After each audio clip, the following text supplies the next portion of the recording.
Master, Yeah. Master, when it comes time for my reading of Facebook, Your what? there are now three posts asking for feedback, and there is feedback on all three. Well, as it's your department, Kirby, I'll let you. No, be patient. Be patient? What are you implying? That you're not patient, Adam. I might have to be contacting my lawyers. I think that the evidence would support me that I've been extremely patient over the last 15 years.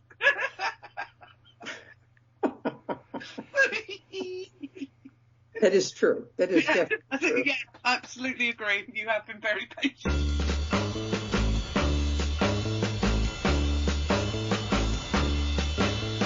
APP Services, Lavazzi and Book1.co.uk present the 20 Megabyte Doctor Who podcast.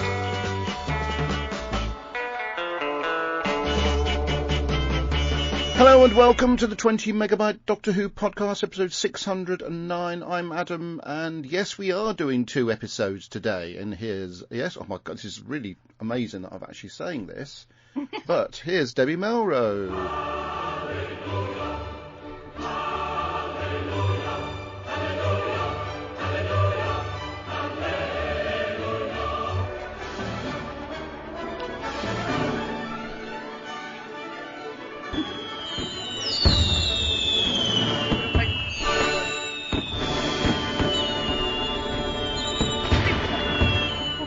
Jokes. What? To be fair, they cut out all the jokes. Thank you. And hang on. It's Mary Lang. I'm slower because of all the fizzing inside. And Kirby Bartlett Sloan. Can we have the lights and siren on? Yes. Right. People are coming through on the live. Oh God, I've pressed the wrong button. Coming through on the live feed. Yes, I can't believe we're still doing this Facebook Live thing, but we still are. It's Neil James. Good evening, Adam. In capital letters. No, in embossed letters. Nice to see you. Nice to hear you, Debbie. In embossed capital letters. Howdy, Kirby. Yo, Mary. Wonderful to be joining Howdy, you Kirby, yo, Mary. for some Jodie action. That sounds like an interlude to a porn film, but never mind. Lillian Robin. Hi, Neil. Hi, everyone. And everyone. Hi, And Lillian. Hi, Neil. Hi, everybody. Terry Miles. Hello, capital Debbie Melrose. It's probably because you're been tagged. And, of course, everyone... Oh, that's nice, isn't it? Hi, Debbie Melrose, and, of course, everyone else. And Neil James. Oh, hello, Lillian. I did have another bit of music from Barry White I could have played. I don't know if I've still got it on my priority jingle phone. Oh, I have. Oh, no, I haven't. I'll have to get that one ready for future episodes of Barry White. I mean, of Neil and Lillian. This is much better than doing Doctor Who previews. Barry White, The Collection. I wonder if it's in that folder. Oh, I think it might be.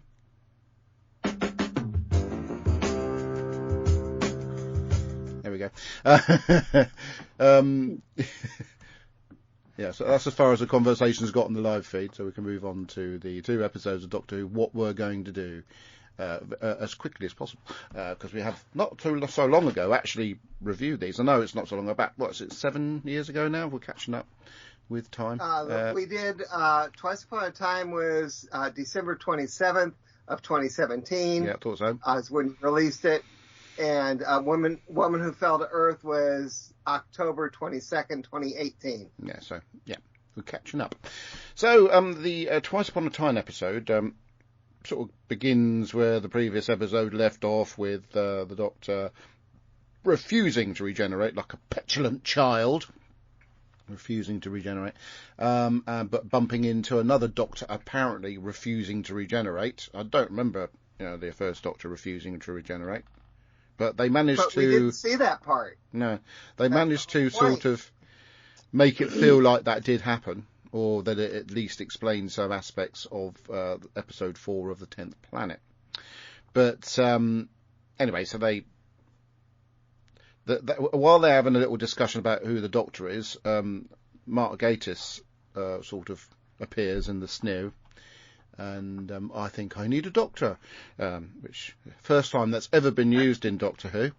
You're trying to be funny. And off they go on a little thing. I think the episode also begins with it's like a standoff between Gatiss's character and a sort of German soldier that can't speak properly. I'm a bit confused by the uniform, but I suppose it must have been accurate. First World War was different parts of Germany fighting as Germany. So yeah, you had the Prussian uniform, you had all sorts of different things. Okay, I didn't know that. Thank you for that history lesson, Deb. But yes, so they base as a standoff, and Mark Gatiss's character gets sort of taken out of time and landing with the Doctors and flying around in the TARDIS. Bill appears. Basically, the glass lady messes up and drops him. Yeah. Him where the Doctors are trying. Because the spaceships hangs down, they end up being the TARDIS and then carted off into this spaceship where these glass creatures, as you call them, reside. And Bill then reappears and says that she's Bill because she has all of Bill's memories. So therefore she is Bill, which is a good way in some ways, I suppose, of bringing. It's a good way, but Pearl it's also Mackie I would back. be incredibly suspicious, like the Doctor was. Oh yeah, absolutely. Yeah, no. And they go to see the Doctor's old Dalek-y friend, who seems to be wanting to destroy every Dalek and almost everything available to him to destroy. All the Daleks scuttling through the just brilliant. The naked Daleks. And Master. Yes. And we that was bringing back the corporation that provides all of the weapons, which I can't remember the name of off the top of my head. Stark Industries. We had in the most recent Christmas special. Oh, does it? I didn't notice that, but well done. Neil James says, "I'm not sure about Barry White's Our Love theme. How about Addicted to Love?" No, it's not. I'm sorry, I've coined this one. Anyway, so the Doctor wants to go and see old Rusty, and I don't know, I can't remember what's happening. I get sort of so much going on in regards to different sort of aspects of conversations between Bill and the Mark Gatiss character, the Doctor, and Rusty, and what he's trying to achieve throughout this thing. So I might need a bit of help. I was too busy enjoying it to actually pay much attention to the storyline. All I can say, am I allowed to say that after the shenanigans with Rusty and the naked Daleks and the glass creatures, and time is sort of repaired, and I think it sort of boils down to the fact that the Lethbridge Stewart, we can call him the Lethbridge Stewart character, can't we? Has to fulfil his destiny of this scene with to restore time and. I found that kind of a bit sketchy, because if he was meant to die anyway, because he said he already had kids. Yeah. And I was like, well, what change did that bring to the Lethbridge Stewart? And also, what we discussed that last time. Yeah. He's not directly in line. He's like a great uncle or something. No, I don't think it's quite romantic, the whole setup with that. And obviously both Doctors decide they're going to regenerate after all, because obviously the first Doctor has to regenerate for this situation to occur. I will say, logical paradox. The fact that they recreated it is literally a paradox. I know. Paradox. Yeah, you said that last time. I remember that, and I remember sort of right, getting. Kirby, we got it. Yes, We got it. yes, thank you, O'Mary. But I did like the recreation of the Ben and Polly scenes as well in 10th Planet, which they redid really, really well, and how they merged the two together. 10th Planet episode scenes and original William Hartnell regeneration scenes, etc., etc. Yeah, I like the way that the screen would change size too. Yes, it was really good. I like that. And that's obviously once the first Doctor starts the ball rolling with enables the rest of the Doctors to have their adventures. Eventually, after a lovely quite a moving cameo with Jenna Coleman. I remember at the time I think it was quite cool, but it was quite fresh that she'd left the show, so her coming back didn't have as much impact as it did watching it this time. I felt, for me personally, I thought that was quite moving. It reminded me a little bit of that how moved I felt when, you know, the Smiths final episode when Karen Gillan sort of rocked up for a couple of seconds and the TARDIS, that was, and the bow tie falling down. I thought that was really quite moving, and what she called him, silly old man or something like that. I can't remember, but it was beautifully done. And it was good for old Jenna Coleman, who was in both those scenes. You know, the Smith scenes, scene and the Capaldi scene. And also, it's a full circle thing, isn't it? Because both in Smith's first and last episode had Karen Gillan in them, and the same with the Capaldi thing. I like that it was more of the companion, Yeah. more like the fourth Doctor one than with the 11th. Yeah. Also, like, they had to bring back Nardole. They couldn't really not have him in there. I like the way that was all done, and they were a bit sort of ganging up on. I love that. You must continue, Doctor. Yeah, I like Nardole. You know. Nardole and Bill were my favourite companions since Catherine Tate, I think. Well, I actually quite liked. I'd quite like the Ponds, actually, to be fair. As a. The Ponds are great. The only thing wrong with the Ponds was that Rory kept dying. Oh, never mind. I won't say anything. Sorry, darling. Sorry, I didn't. You went blank. I couldn't hear you. Sorry. That was it. I was just justifying the fact that I felt that Bill and Nardole had a lot more of the classic Who companion thing Yes. going on, and that's why I enjoyed it. It wasn't just about them having some issues that needed doing. It was them helping the Doctor, and I appreciated a fresh take on that, definitely, after being so companion-centric with Jenna Coleman. So I have a different opinion, as you know, about the endings and things when they bring the companions back. I get it, but I don't understand this need for a rounding off when the Doctor is eternal. I don't get I just feel that we were at this point we were appeasing the viewer rather than the knowledge that the Doctor has more than just these companions to say goodbye to and things like that. I think you're right. Feeling the same way. I'm thinking, why just these companions? Yeah. But I can understand them doing it, though. It's a tradition, isn't it, with Doctor Who to do that to a certain extent. And I enjoyed it, seeing them. No, he just leaves them. There you go, Tegan, off you pop. You know, it's yeah. But then you're back for it's a quick hug and a goodbye. Weeks, you know, not a long drawn out. Let's say goodbye and be really emotional. It's like, bye. I might see you again. But I mean, the scene. Yeah. The scene where the Capaldi regeneration scene, obviously it must be the most longest drawn out thing ever. It's lasted 3 episodes. Yeah. Almost. We thought that the Tennant one lasted a while. Was a long one. Yeah, this was extremely long. Oh my gosh, yes, nothing could beat that. Yeah. But obviously, eventually he does regenerate into Jodie, and again, after seeing what we had, because this when we first saw it, it was all we got was her becoming the Doctor. We've then seen all of her, her time as the Doctor. And to see this, and I hadn't seen it since she became the Doctor, it is quite nostalgic to see her, and that scene and her being thrown out the TARDIS and stuff like that. So that was, and also how long ago it was for us, and how much has changed as well. It's it is nostalgic, And I quite also the fact that I think, even though Kirby will deny this, when I suggested that we watched both episodes side by side, which is how I watched it. I just did. I just let it play on. That's what I did. No, I really, really enjoyed watching the 2 episodes continuously.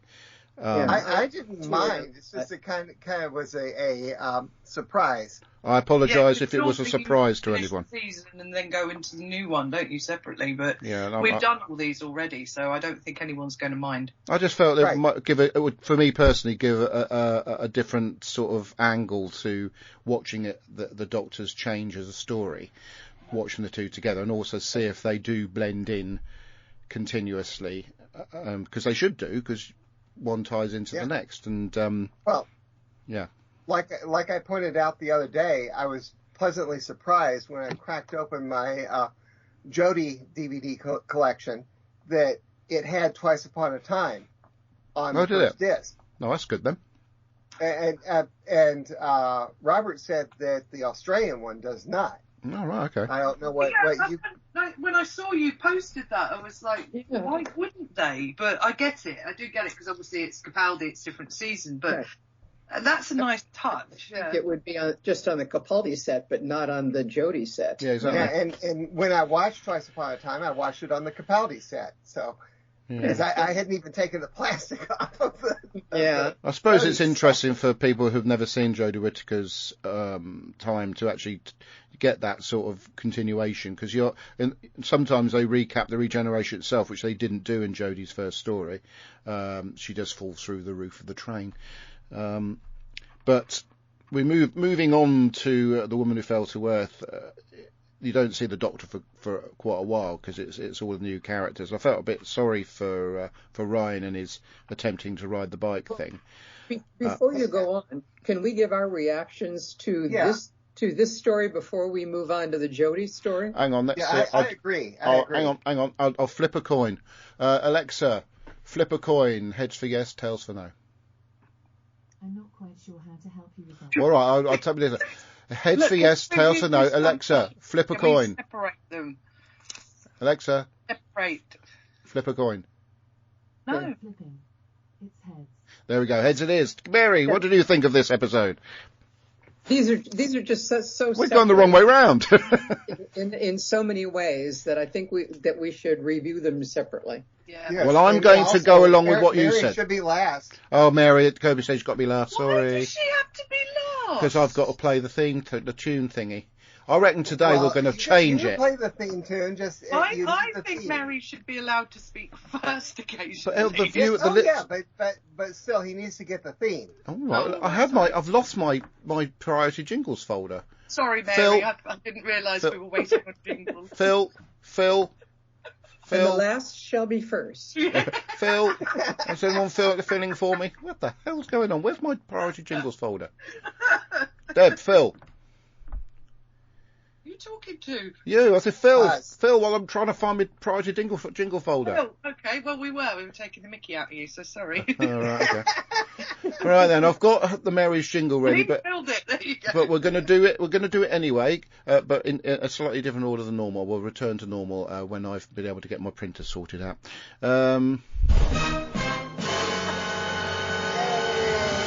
Mary, what did you think of Twice Upon a Time? Okay, I don't remember what my reaction to it was the first time, but I'll tell you that my reaction this time was I was just really put off by it. I thought it was lazy writing. It was way too much, depending on, the tropes from the past Doctor Who's. I mean, the stuff about, it's bigger on the inside. and the first Doctor saying, the original, you might say, which, of course, now, we know in retrospect he was not the original.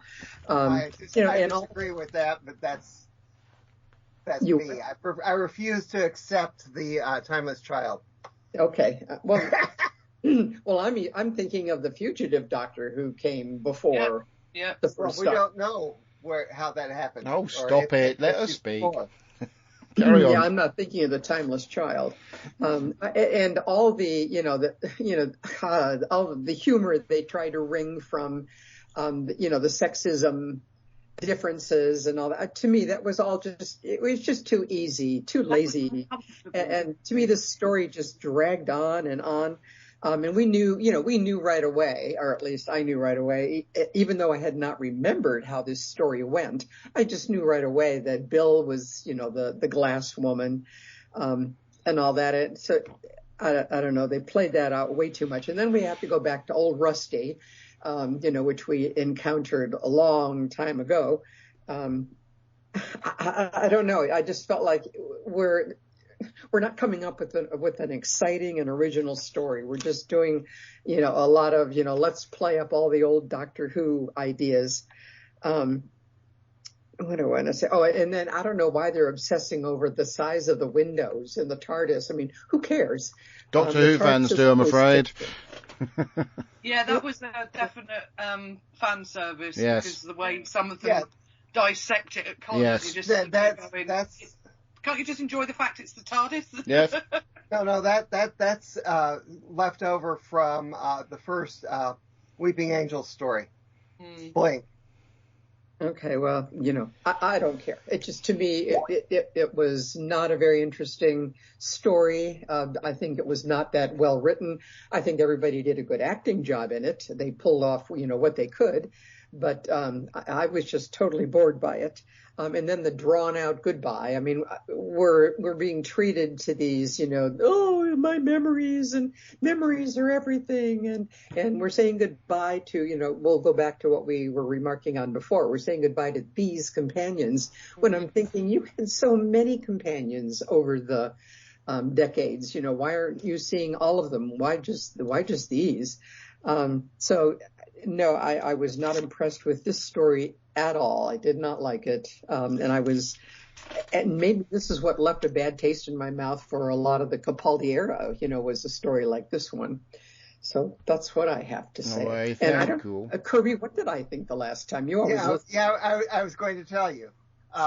You still didn't like it, but you didn't like it as much as you don't like it now. You liked it better. That logic, yeah.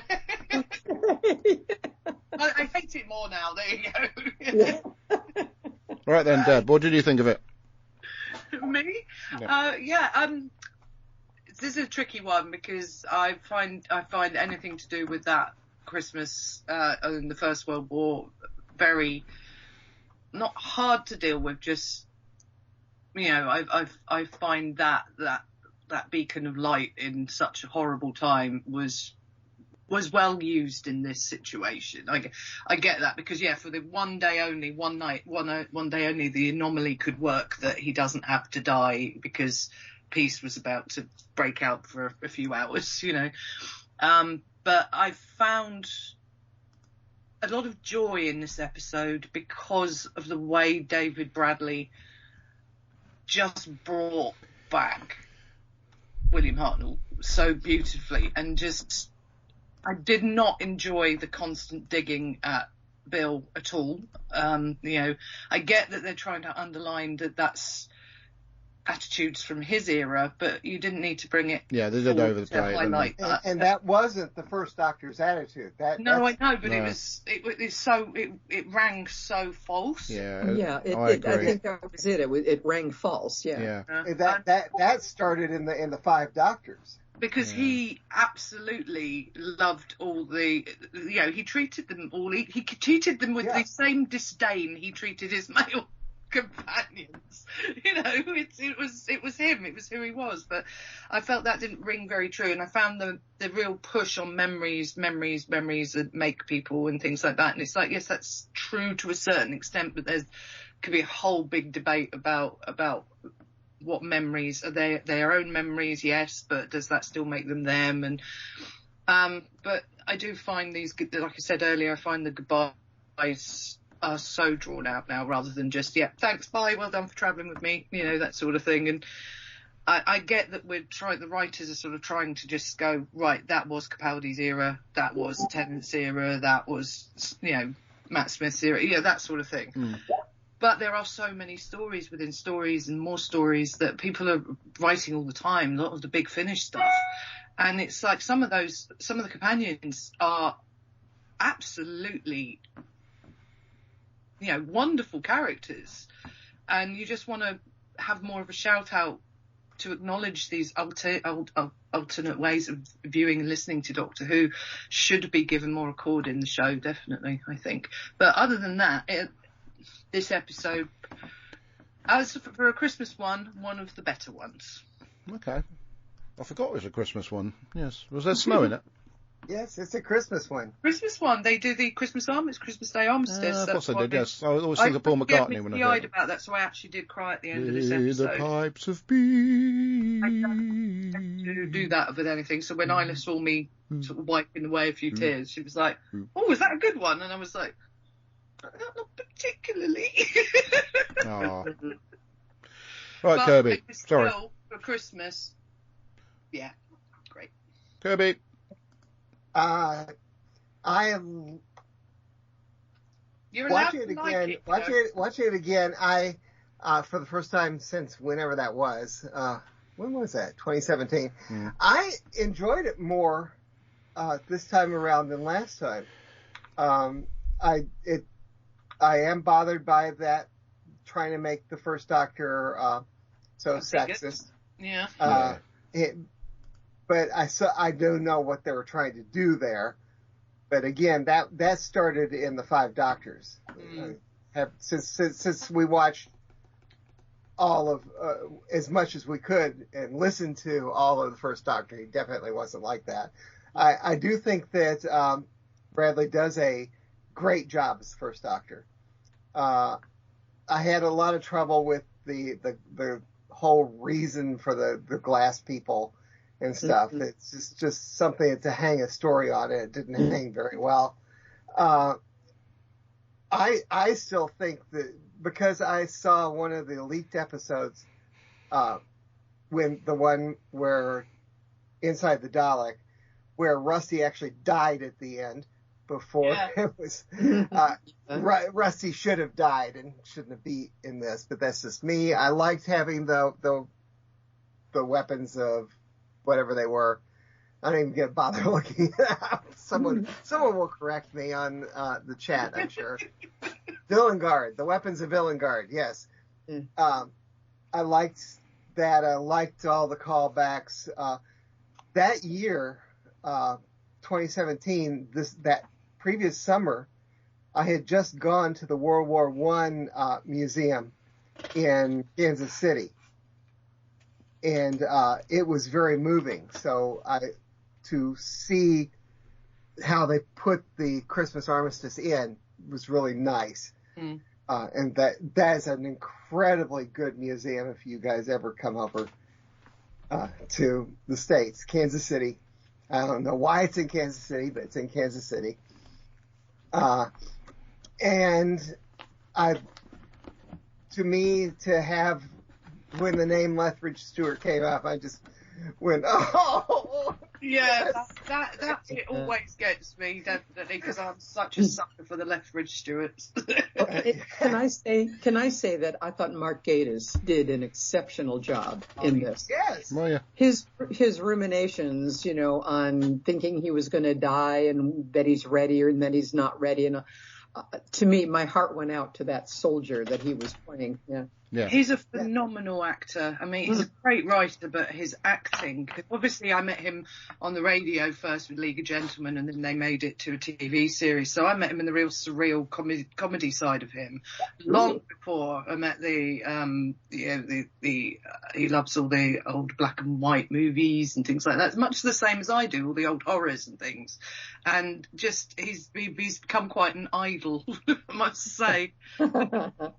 Just he's so good. He brings whatever he's playing, he brings so much with it that you really are. Your heart is just exploding for this guy you've only just met.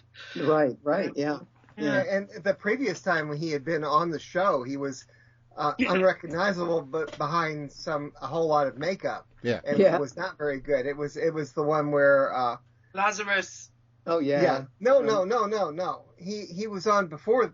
Since then, he was in an 11th Doctor story. The one where, the blue guy, the actor. Dorian Moldavar.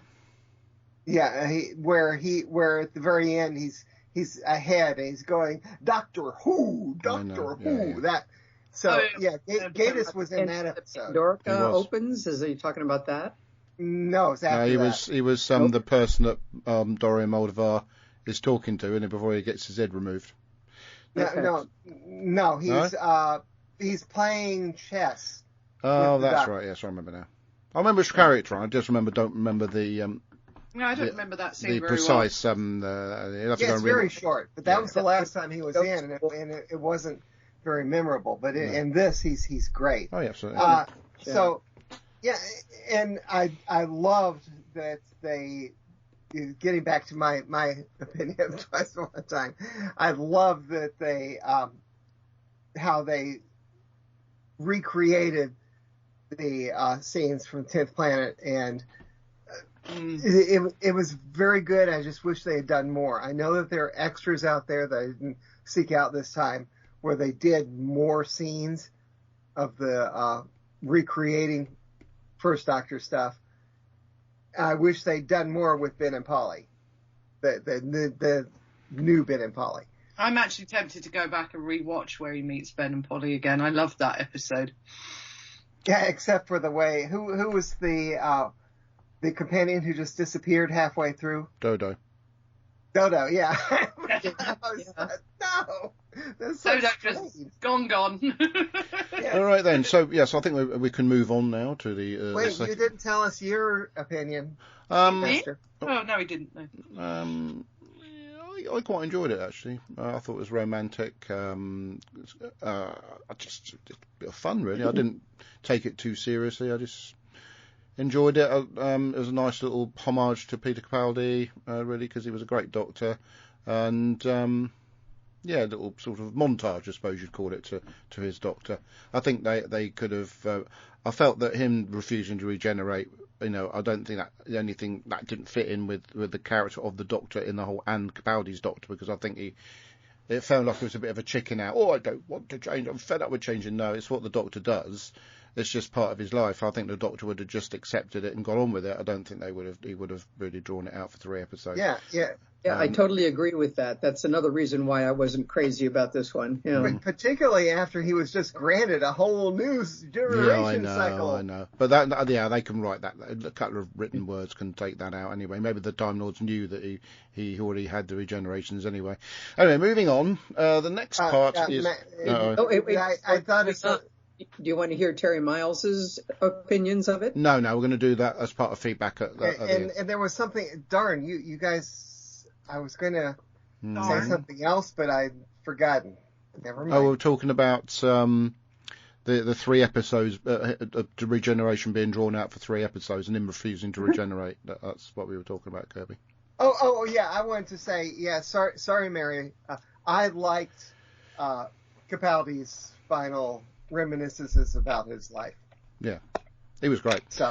His long, drawn-out death scene. But he was obviously he was the Doctor for the longest. If you think about it, he was in that time loop for. No, he wasn't. There we go. We discussed that.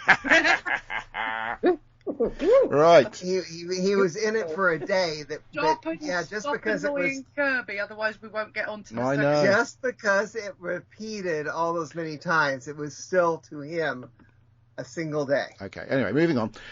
Woman Who Fell to Earth. So it introduces a whole team of new characters, a new city in which the home base is going to be, i.e. Sheffield.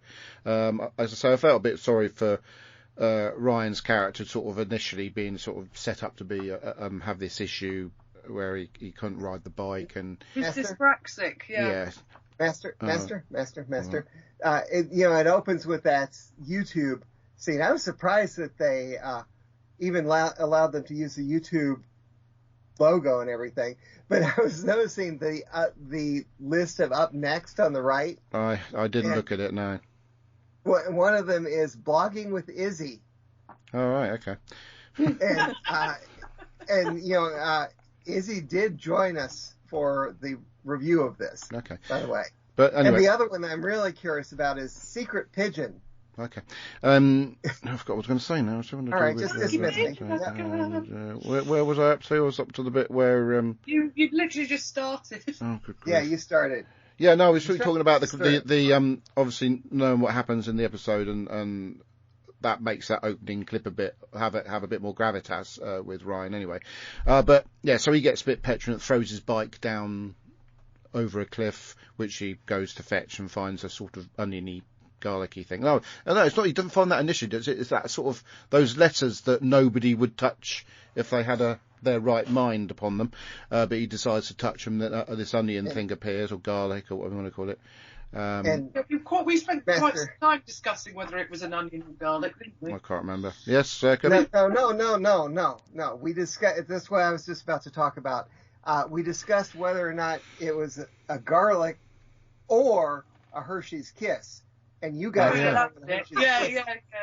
Oh, that okay, was it. fair enough. Anyway, And it's very definitely a Hershey's Kiss. Yeah, it's a Hershey's Kiss. I remember now. In this episode, Yaz is a police officer, and she ends up. Oh yeah, because Ryan's called the police, and she comes down to the woods, and when they get back down there, it's gone, isn't it? This kiss, or what you want to call it, has disappeared. And eventually they sort of end up on a train, and all of them. And as they're on the train, all this stuff starts kicking off with people getting taken over, and there's all sorts of spooky stuff within the train itself. The Doctor sort of lands through the ceiling, Master, and is fabulous. Nobody got taken over. What are you talking about? No, there were people got taken over, or they were being influenced. No. They were being influenced, whether you like it or not. No. Yes. Yeah, no. What happened to that boy? Because he got taken. That's what I was trying to say. Anyway. Who? Doctor. The guy on the train, the young man. Yeah. The one who ends up on the crane at the end? The crane operator? Yes. No, he's not taken over. Never mind. Anyway, all right, he doesn't get taken over. He's just the target. He's who Tim Shaw's been randomly assigned to find. Okay. Anyway, so he's on the train. Yes, fine. Anyway, right, they're on the train. The Doctor's just arrived through the ceiling, and she's magnificent from the get-go. Which, of course, even though she doesn't. Me. Oh, jeez. Why? Everything bothers him. Because if the Doctor was killed by dropping off of a radio telescope. Right. Oh my God. Right. This was explained when Mel regenerated into what would become River Song, and she was still regenerating when she allowed herself to be shot by machine guns. The Doctor is still regenerating when she falls through the bloody roof, and she bangs on about still regenerating throughout the whole blooming episode. So yes, she fell through the roof of the train while she was regenerating. Yes, I know, but I don't have to agree with it. Oh, for God's sake. Well, it's going to happen regardless of your agreement. Yeah. So anyway, God, where do we get up to? Right, so Doctor's arrived. Remember when Tennant fell a long way, and so did Matt Smith in one of the Christmas specials. Yeah. Yes, but he wasn't regenerated, so that's not very well explained. But he was in a special suit when he hit the deck. Anyway, can I carry on? Where do we get up to? So the Doctor's arrived, being all doctory, but not quite knowing who she is fully. But she does know that a few minutes ago, she was a white-haired Scotsman.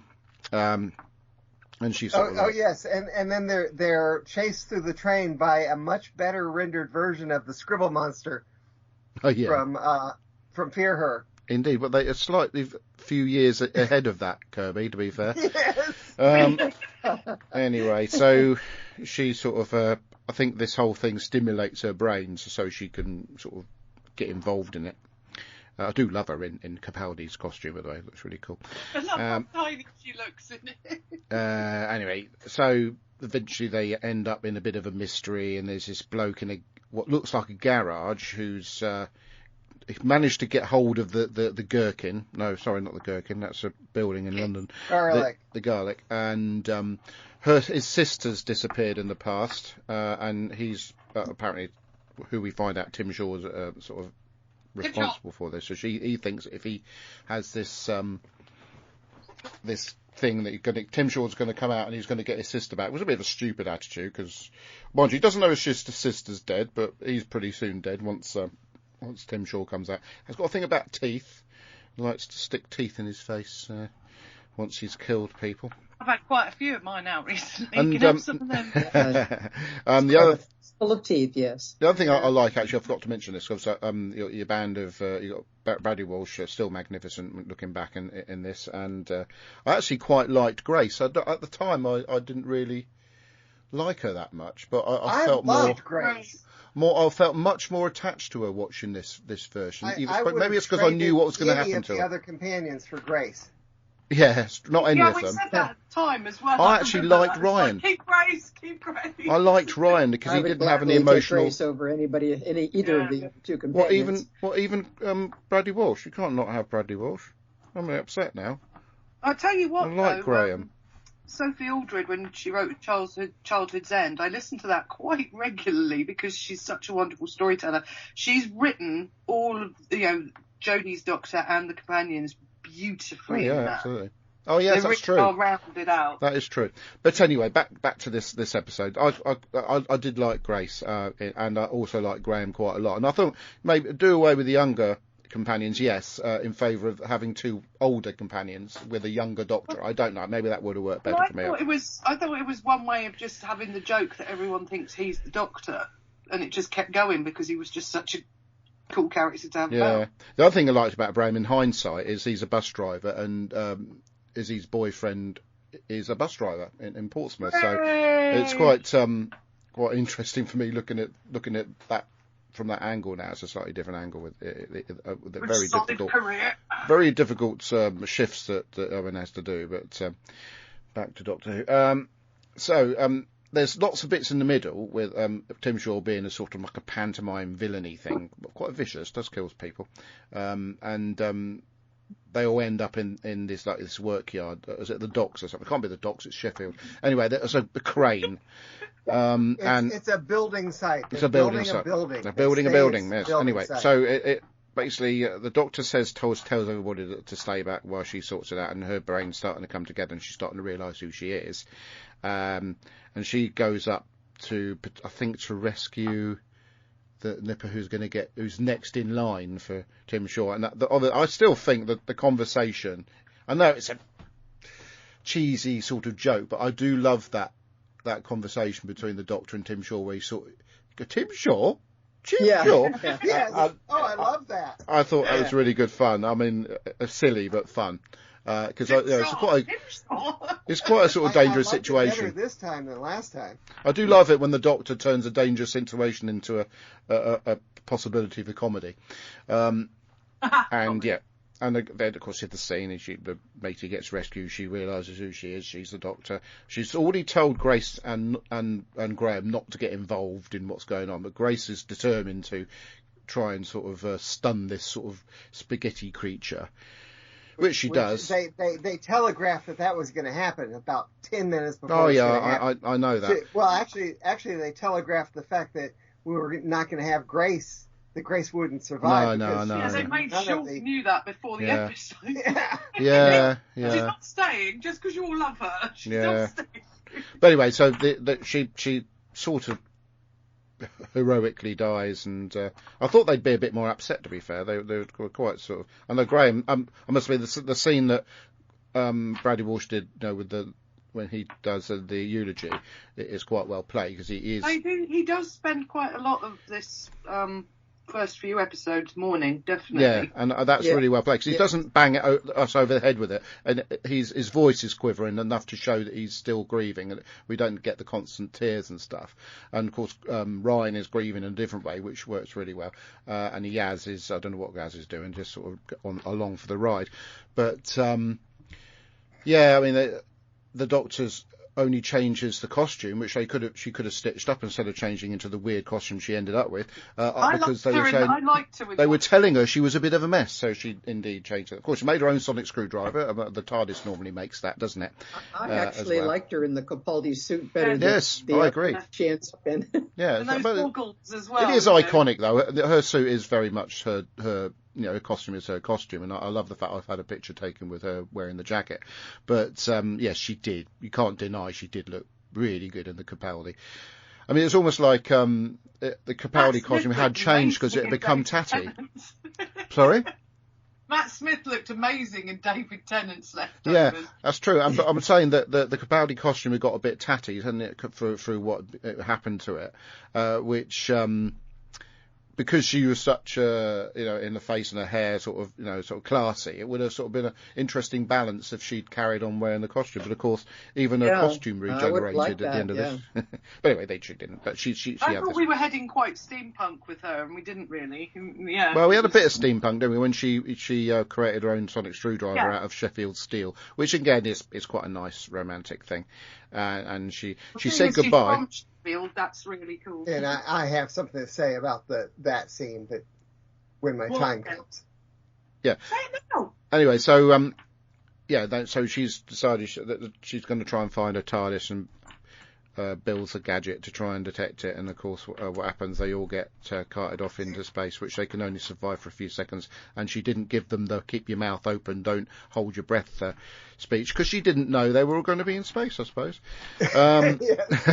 But they just in case, every time I press a button, prepare in case we. It's quite possible that when they were put into this situation, they were going, which in case they wouldn't have been holding their breath anyway, which may have saved their lives. I don't know. Either way, and in the end of it, no, you don't want to hold your breath. You don't want to hold your breath. Out. No, your lungs explode or implode or whatever. But anyway, so you don't hold your breath. We've got that. Breath. Next time I'm in the vacuum of space, Debbie, I will not hold my breath. Do not. Don't hold your breath. Yes. And just let yourself freeze up a bit.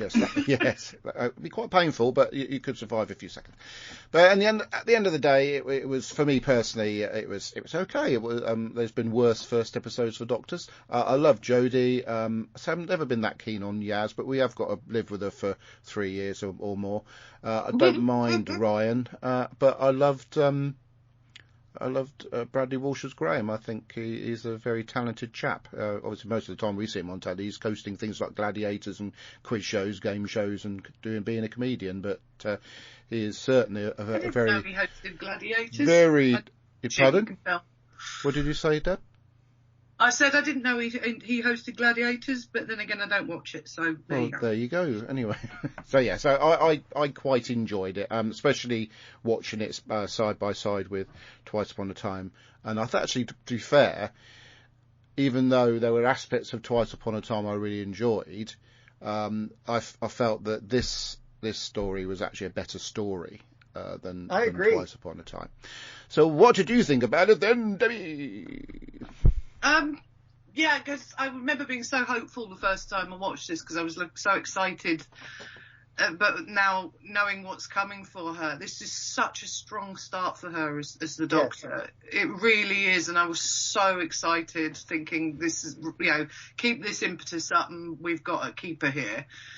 And so I'm trying to watch it without knowing all the ups and downs that were coming. And as a standalone intro to the new Doctor as she's trying to find her feet, that whole MacGyver 18-bit where she's making her Sonic and things like that. I thought it was a great introduction to the new Doctor by doing quite a lot of the old classic stuff with her, the old Doctors, how they all behaved. It was like an amalgamation. She was feeling her way through. You were getting references to different Doctors throughout, and I just thought that was really nice little sort of touches throughout, and it kept us watching. I do feel like as you say, I do feel like they did Ryan a real disservice in this one, because you forget how he was portrayed in this episode compared to where he later gets, and He was supposed to be this bumbling kid, and it's like, no.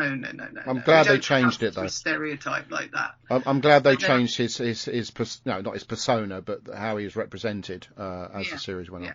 Yeah, and I just feel like there's what happens to the rest of the season more than anything is the over-explanation and the over-justification of things that's happening, and that becomes the norm, unfortunately, throughout Jodie's era. But I found this was a really hopeful and good episode of Doctor Who, a really strong introduction for a new Doctor, and I thought Jodie was wonderful. Yes, indeed. But I must admit, what we think we have to talk about once we've done this little bit is, the Moffat era. We'll have to sort of paraphrase it a little bit, because we had a specific mission to experience regarding the Moffat era. So we'll talk about that after we've gone through this a little bit, and then we can move on to the feedback. Anyway, Kirby, what did you think of this story? I enjoyed rewatching this. It's better than I remembered it.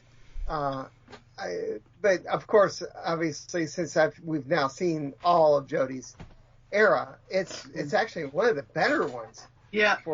For Jodie's era, and for this series. It's very, very rocky series. Some really great ups and some real stinkers are coming up. But yeah. You do have to watch these episodes with a degree of, I'm expecting to not like this one. Just watch them properly. No, we're just going to redo them again and just see. Oh yeah. Well, I really enjoyed this one. I don't like so many companions. Like I already said, I wish Grace would have been a much better companion than all maybe, of them. Then if I wanted to replace a companion, I'd probably replace Yaz. Yeah, they make her out to become the most important companion to the Doctor, and it's like they shoehorned her in throughout the series. Yeah, well, I mean, they went with the times, and they were hinting at there being, more of a relationship between Yaz and the Doctor down the line. Well, actually, Chibs did that during the last season of Jodie. Because fans were trying to do it, and so Chibs finally did it. Yeah. It was just shoehorned in. Yeah.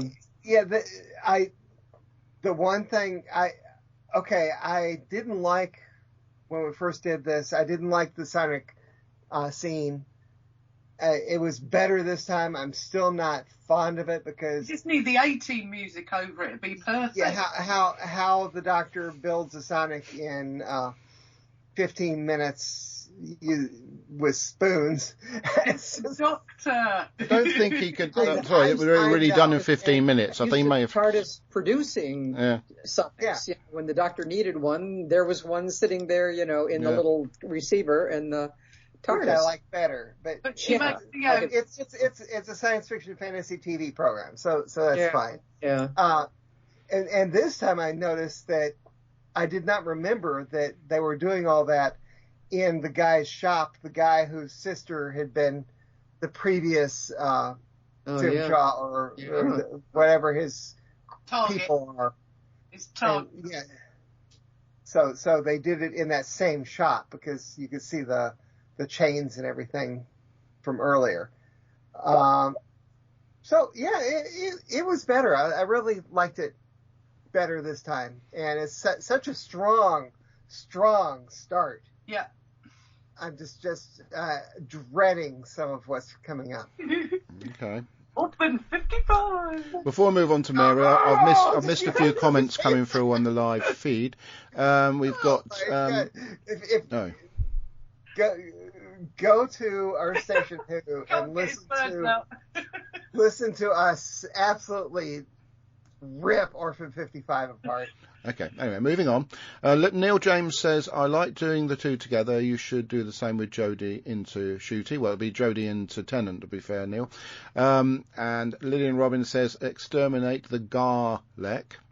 And then I always liked Yaz. I don't mind Yaz. I just think Grace would have been a better companion than her. And then I got a Jodie costume T-shirt back when this came out, but I can't find it. I've got one as well somewhere amongst my collection. I think I used it as a night T-shirt for a while. But I did have a picture with Jodie Whittaker wearing the Sixth Doctor coat, a Fourth Doctor scarf, and the T-shirt, the one that Lavazzi bought out, the 13th Doctor T-shirt. Well, anyway, I know everybody's waiting for this, so... Mary, what did you think of it? Well, I'm thinking that then, as well as now, I thought this was a very exciting start to a new Doctor. It was scary. It was fast moving for the most part. And, I mean, I didn't care one way or the other that the Doctor was a woman. Yeah. I was just ready, to see this person be, a full on Doctor. And it was kind of fun, the way she was trying to adjust to being, who she was, also trying to solve this major problem. So I enjoyed her little comments along the way, while I'm still fizzing and things like that. Yeah. The only drawbacks were how we were focusing so much on the companions, their lives, and mourning and, mourning the passing of Grace. And I felt like that was a lot of filler that we really didn't need. Because otherwise it was, yeah, and of course, this again is in retrospect, but, we know that this is going to take over the episode, take over her era, is all this focus on the companions. But right now, this episode as a standalone, I think is a great introduction to a new Doctor. Something else that I found interesting is that they're so focused on this Tim Shaw going after this one guy that, that is his quarry. But look at all the people that he's killing along the way. They hardly mention any of those. It's more, it should be like, we got to stop him from killing all these people.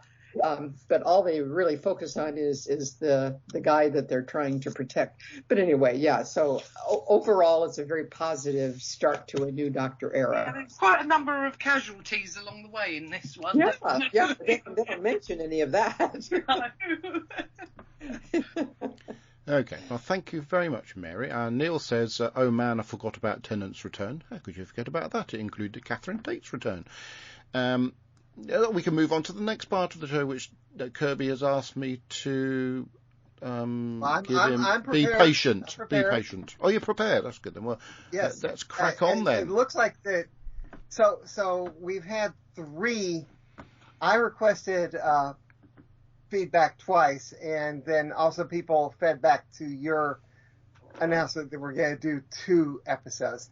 Anyway, the March 7th request for feedback has, and I think we're going to end up with Ian Kirk's scripts multiple times as well. So okay, I'll just ignore that. Neil James said, Twice Upon a Time, seeing William Hartnell at the beginning of this episode is so cool. I love him. And David Bradley does a very good job in this.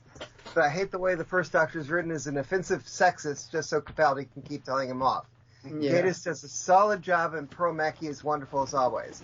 Showing the Hartnell TARDIS interior just shows how awesome the design was back in the 60s against all odds. The story is pretty good, and the World War I armistice is lovely to watch. Nardole and Clara have welcome little appearances, and the 12th Doctor's dying speech is nicely delivered by Capaldi. But now it's Jodie time. Can't wait. And yes, I also 4 stars out of 5. Yeah, I also mentioned I love the 12th Doctor's dying speech. Mr. M. My God, hang on. Yeah. Hang on, Mr. Again, M. This was 2 weeks ago. Hang on, Mr. M. All right, go on. Can we just pretend that it never happened? What? So I've got to pronounce what he says. Oh, okay, yeah, of course, it's traditional, yes. Yeah. Apologies for my long delay in feedbacking. I've been very busy for the last few months, but hopping to get back into the swing of things now. Suffice to say, Series 10 is Capaldi's best. Bill was great, Nardole was great, and the two-part finale was outstanding. The only thing that would have made the story better was if Capaldi had regenerated at the end. Speaking of which, Twice Upon a Time by the guy who wrote Joy to the World. This story is perfectly serviceable, a nice observation on regeneration, as well as studying the character of the Doctor without making it too self-obsessive. Bradley is a serviceable first Doctor, good enough, with some great moments to balance out some of the weaker. And I don't have any problem with Bill coming back either, as it's all within the realms of the plot. Wait, there's a plot? Okay, false alarm, not really. Things just kind of happen until suddenly they don't anymore. But that's fine. No, really, it is. For a Christmas episode with 2 doctors and a regeneration, there's enough to keep things going. But it is all a bit unnecessary, and the regeneration would have worked so much better at the end of the last story. But as this episode is mostly pretty harmless, I can't hate on it too much.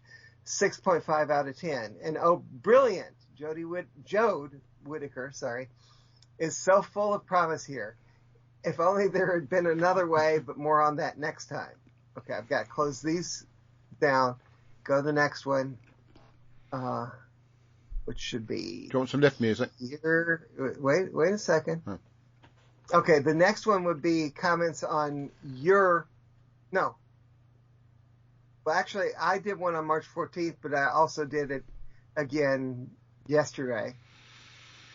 I'll do yours next, where you suddenly announced we were going to do 2 episodes.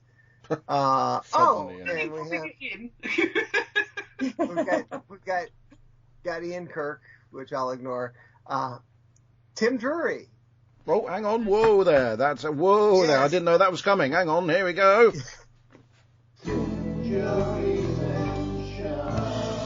It's a shame it doesn't say Tim Shaw's mention.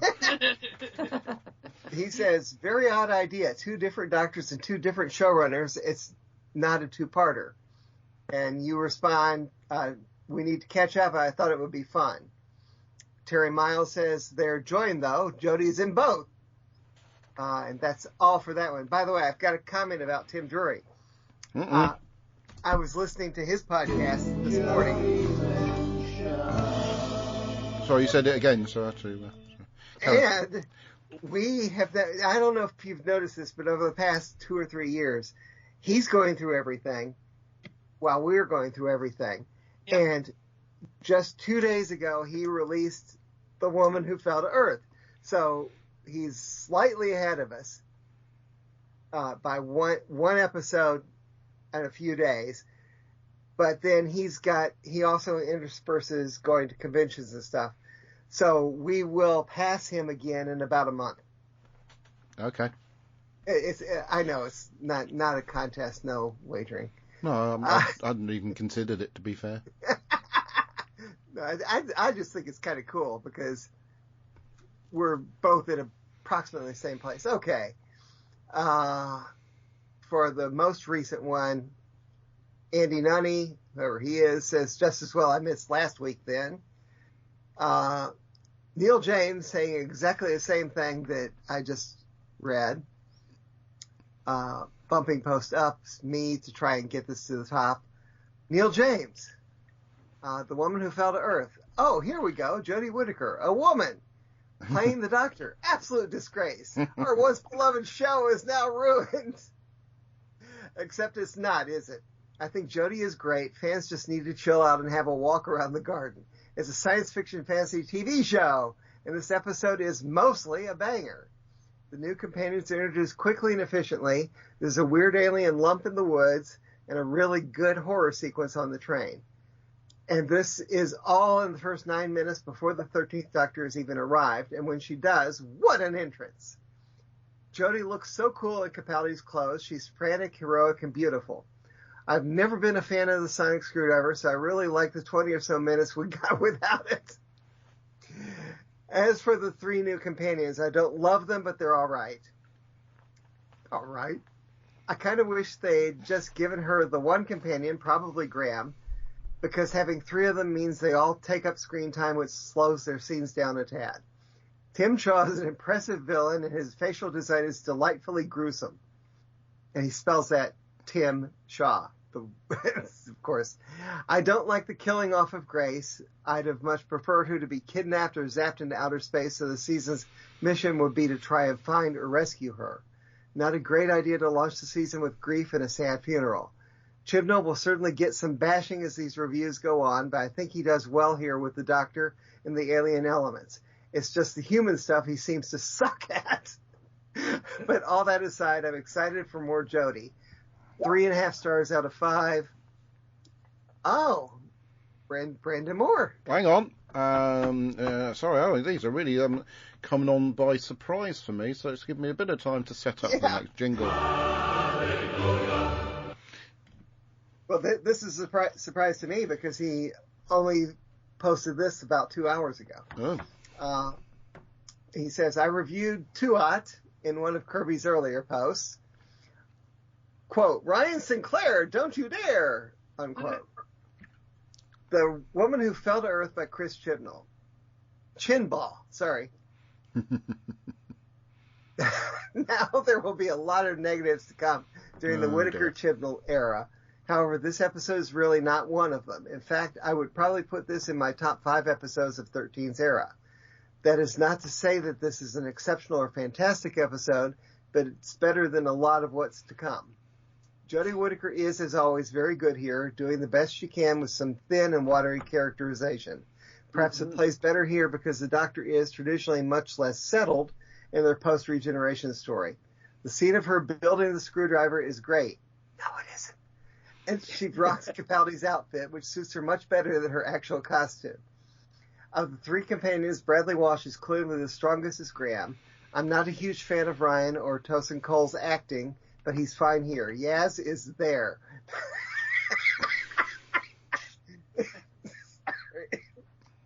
Sorry. Steady on, Kirby.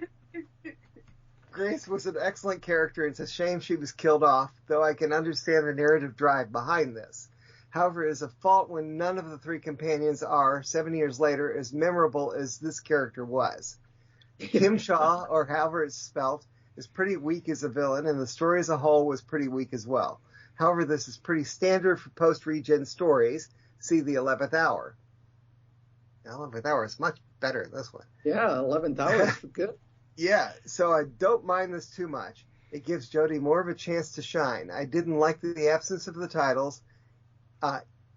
Doctor Who, the Diddly Dums are the best bit. The episode is very well directed. Everything has a nice sheen to it. Overall, I could see a huge amount of promise in the series at the time. It's nowhere near perfect, but the stage has been set for a good era. Unfortunately, I'm of the opinion that Jodie's era, with a few exceptions, mostly gets worse as it goes along. As I've said, this is all to do with the writing and no criticism of Jodie, who is the best thing about this episode.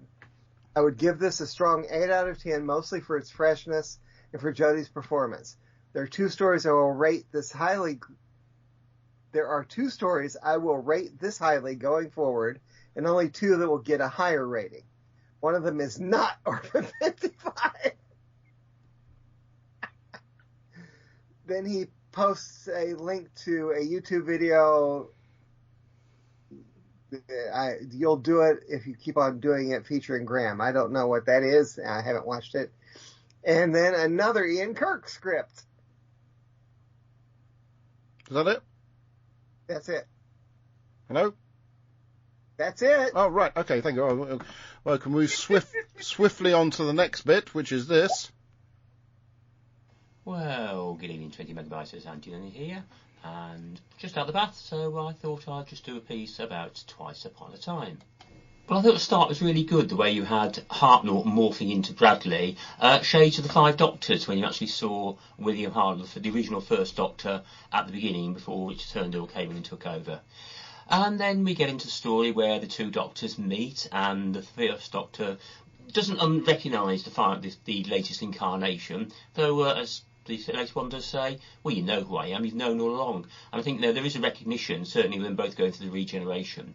Now, it's an interesting story because it's a story about a villain, and the crux of the story is the regeneration of the both of them, that they neither actually want to regenerate, but in the end they realise they have to, they've got to move on. I mean, the latest Doctor is quite adamant that you've got to, otherwise we won't exist. And it's an interesting way of. I know we had Tennant in his first incarnation saying, "I don't want to go," and it's. Do they actually really want to? Because sometimes they are going simply because it is their time, rather than when Pertwee became Baker, because his body was just so badly damaged. It's an interesting thing that is there a time, is there like a natural time span for a Doctor before the Doctor has to regenerate? No, it's never really been thought about. But you get the Mondasian Cybermen, and then you get these strange creatures that they see. They're like, what's the phrase? not hallucinations, but they were see-through, and there's a word there, and I'm sure Kirby knows exactly what I'm trying to say, but I can't remember what it is. No. But picking up people's memories and rebuilding them, and that's where you see so many others of the characters come back as almost like this mind image of the person, the memories, and Bill saying, look, I am real, I'm the sum of my memories. And this goes back to, again, go back to the Five Doctors, when the Fifth Doctor said, a man is the sum of his memories, Time Lords even more so. And that's really what a person is. So I think it's, are these things real? I think they are real, because they're sentient, they have memories. At the end, when you get Nardole and Bill coming back, and you see that they are not real, because you can see the see-through arms, so to speak, can't you?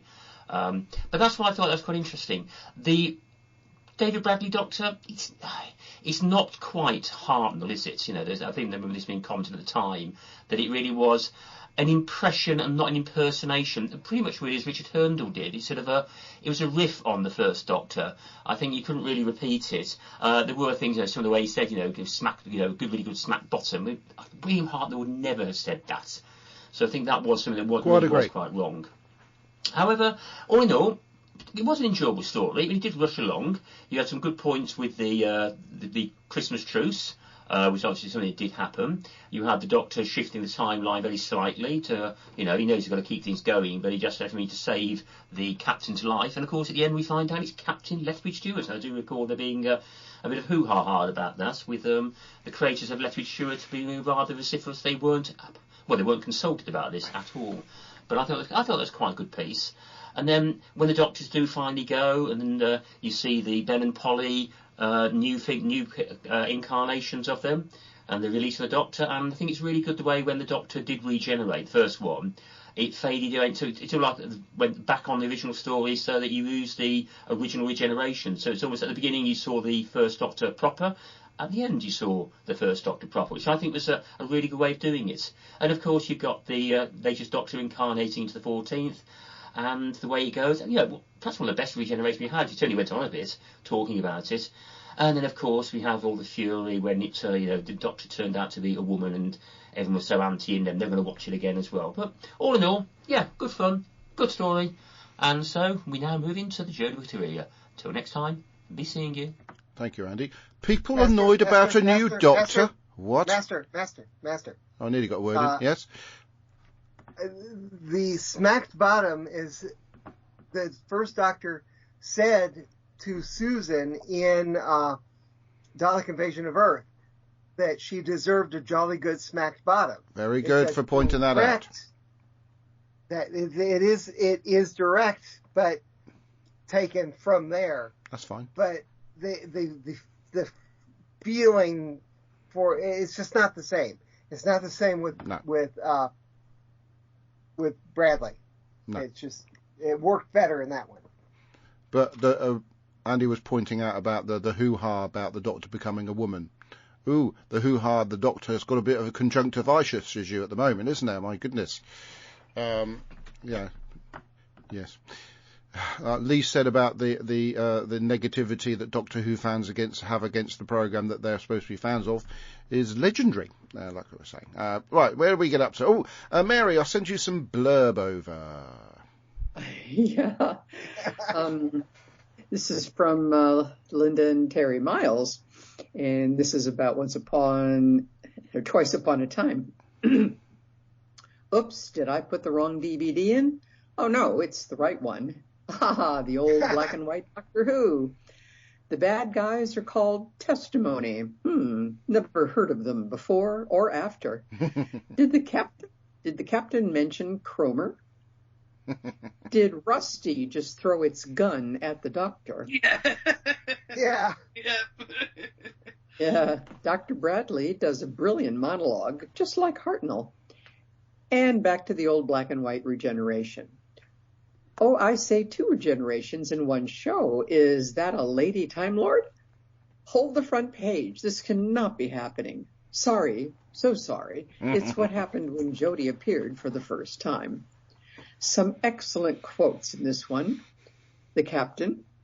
I don't suppose either of you is a doctor. Capaldi. Are you trying to be funny?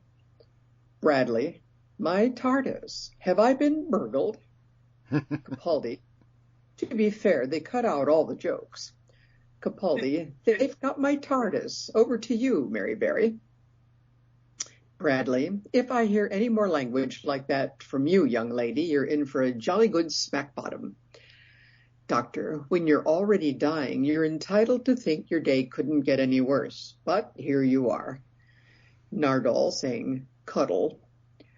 Next up, as Capaldi has regenerated into a last from Sheffield, it must be The Woman Who Fell to Earth, Linda and Terry. In answer to Adam's post saying 2 episodes this week, please see email from last weekend for other feedback. This one introduces the new companions, and we get another look at Jodie Whittaker's portrayal of the Doctor. Ryan is an idiot. Who on earth sticks their finger in a glowing circle? That alien scribble monster is a bit silly. If the Doctor has fallen from the TARDIS in space all the way down to crash through the roof of a train, how come she's still alive? Explained. Tom Baker's Doctor regenerated. Tennant's Doctor also regenerated. But the dizzy blonde goes into action straight off. I suppose it's because she's still full of regeneration energy. Tim Shaw has more teeth than Ken Dodd. The old hunter chasing his prey on a strange planet ploy. Didn't Star Trek do that? As always, the Doctor wins, but still hasn't found her TARDIS. Great idea. Use alien tech to transport yourself into your TARDIS. Shame it didn't work. Will she ever find it? Some quotes this week. Doctor, these legs definitely used to be longer. The Doctor, Swiss Army Sonic with added Sheffield steel. Tim Shaw, which one of you shall I kill first? Doctor, I'm voting for none of us. Tim Shaw, you're interfering in things you don't understand. Doctor, yeah, well, we all need a hobby. That's Linda and Terry Miles. Thank you very much. Yay. Right, I got this. Well, hello, 20 Robertus Anthony here. Sunday evening, back to a bath, and watched The Woman Who Fell to Earth yesterday, and it's, did quite enjoy it. Interesting in the fact they had no opening title sequence, so going straight in with that. And I think this is, really quite interesting because this Doctor is really, really confused, doesn't know who she is, can't remember her name.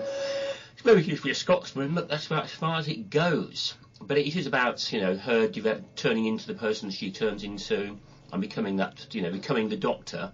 And she really finally realises how she is. Now, we've got Tim Shaw along, who is a bit of an odd alien. We're not really sure what's he actually trying to do. He's trying to become leader of his own people, but he's not going to manage it because, quite frankly, he's a cheat, isn't he? Let's be honest, that's it. But what we have is an interesting relationship being developed with Ryan, and obviously his grandmother and his, as I call it, step-grandfather. And it's interesting because they're teaching us how to ride a bike, and that's what we're trying to do at the moment with Zach. We're trying to get him to ride. And it's that relationship there is good because you can see Ryan doesn't really accept Graham as his grandfather yet. But obviously we know he does eventually. It's interesting the way that the Doctor gets the people to work with her. You've got a young police officer. Now, I'm actually a former police officer myself, and probationers didn't actually get to drive cars. So that's an interesting thing. That's an interesting piece. I think somebody perhaps got that slightly wrong there. But it's actually interesting as well the way the Yaz goes off and does trying to do her own thing and try and become better than she is. I don't know how long she's been a Bobby for. Operation lasted for 2 years, so it could be a bit longer than that. Who knows? I don't know how long she would have been Bobby for. Then you've got Grace. Grace, who really does take the lead every time. Really does. And then gets killed, and it's interesting that she gets killed by falling off the thing. It's I think someone would actually notice that. Because there would have been some sort of autopsy or something like that about her. Why did she die? How was she killed? And instead of, was killed by an alien. But that was it. But overall, did enjoy it. Was a good story. Was good fun. And, I think it's really started setting up the Doctor. Obviously a completely new type of Doctor, being a woman. But, thoroughly enjoyed it. So until next time, be seeing you. Well, thank you, Andy. Thank you, Andy. And we have this.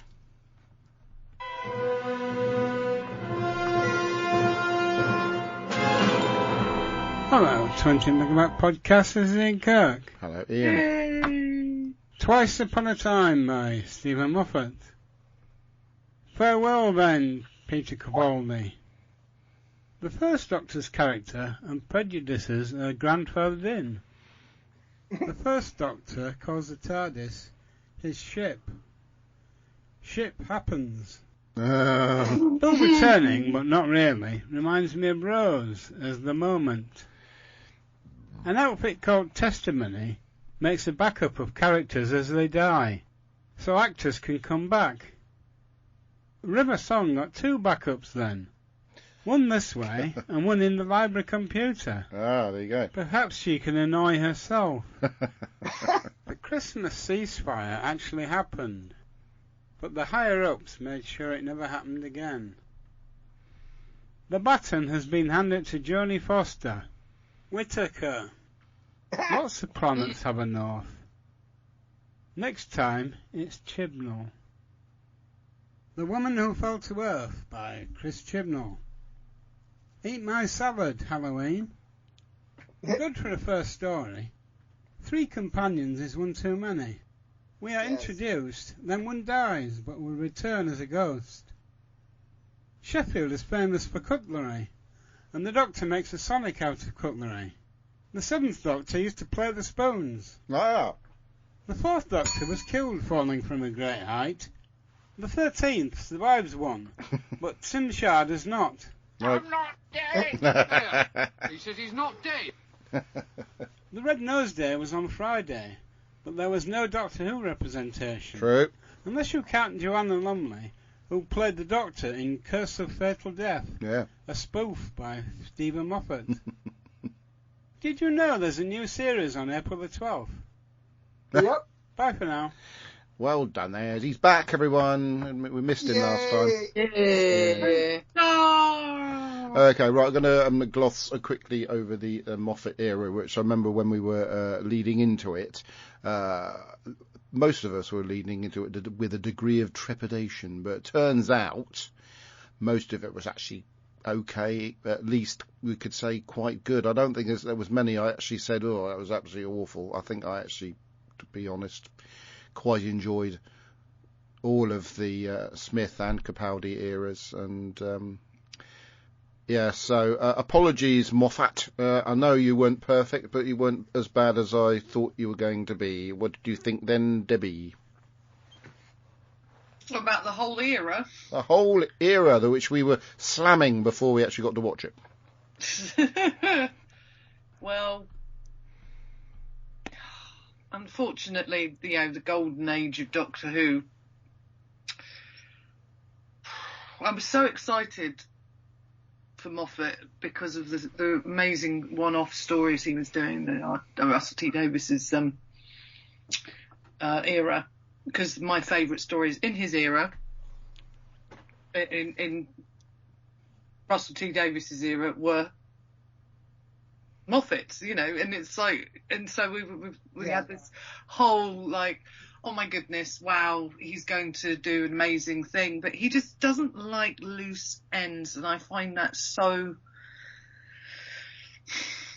almost contradicts Doctor Who, because when you've got the whole of time and space, loose ends is all you got. It's sorry, it just started raining really loudly outside, completely distracted me. It's not raining here. Well, something's going on outside that's making a lot of noise on my awning, so, On your awning? Yes. You're very posh. Wait, you guys are half a block away now instead of directly next to each other, right? Yeah. Yeah. It's that much of a difference. I can check the Ring doorbell, but I can't hear any. Normally you can hear it against the door. Okay, you carry on, Deb, while I check the Ring doorbell. I can't actually, because it'll ask me for a code that's just coming through on the Why phone. don't you just get up and look out the window? Because the dog is currently situated. The window? How can I forget it's the window? Can you see my room? Adam, Open the door behind you. Right. There's a dog in the way. Hello. Sorry, Debbie. It is raining. I've just opened the window and checked. Okay, that's what's making all the Okay. noise. I digress. I was so hopeful, but I just felt that we became so companion-centric that it was almost like trying to pull it back with Bill and Nardole, try and pull away from that aspect of things, because it just was becoming the companion and the Doctor doing stuff around the companion, and the companion acting like the Doctor and the Doctor not doing anything. And it was just like, that's not quite the direction I thought he would go in. I thought he might take it a bit darker, exploring more of like the back enemy, you know, the baddies. You know, we've got such a rich history of enemies and people he's met. Why can't we draw on something, or, you know, coming up with completely new characters is wonderful, new enemies. But when you're going back again and again and again to the Zygons, to, you know, the Daleks and things, and the Daleks are terrifying, and now people are bored of them. I don't like that. No, you're supposed to be terrified of the Daleks, not you know, not going, oh, it's the Daleks again. It's like, no, they're supposed to be terrifying. And I found this whole, I was so hopeful for Moffat, and then I just found that it just became so much more like almost like Brookside level of intimacy with the families of the companions. You know, it was just like, can we just get on with a decent Doctor Who story without having to worry about the companion too much? Because yes, we know the companion's in peril, but the Doctor's meant to help the day, save the day, you know, that sort of thing. That it just became, I think it completely diverged, and I think a lot of that has to do with Moffat going off the rails a bit with the Clara storyline. So yeah. We think you're the bear. Terry Miles says, Andy, don't print things when you're doing a recording. I thought he was taking the mickey out of the fact I said my computer, my printer had broken down. I nearly said, Adam, are you printing? Yeah, that'd be nice. That's what I want to be able to do, but sadly not. Kirby, what did you think of the Moffat era? So we're talking about starting with the 11th hour until... I don't want a review of everything. No. I'm just talking about the era in total, Kirby. Well, to me, the 11th hour is one of the best. No, well, yeah. Is one of, if I want to introduce someone to Doctor Who, I usually use the 11th hour. But Moffat is so up and down. He can't kill anybody. No, exactly. Ever. No. He can't kill anybody, and he introduces ideas where what the heck? Why don't we? Well, Chib is going to do the same sort of thing, but there are plot threads that never ever get resolved, and I do like his. I'm sorry, I like fan service.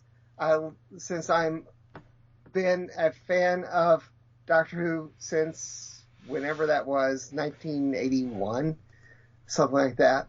1980.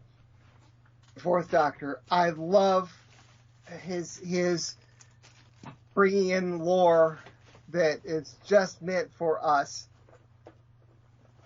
But he also sometimes brings it in and tries to make it part of stories, and it just confuses the heck out of the newer people.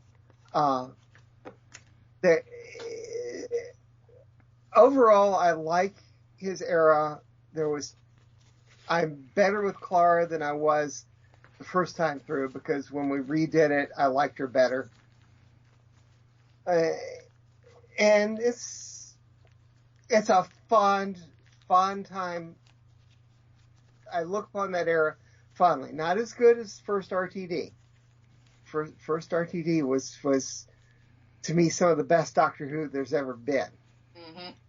RTD 1.0. Yeah. Yeah, I'm not.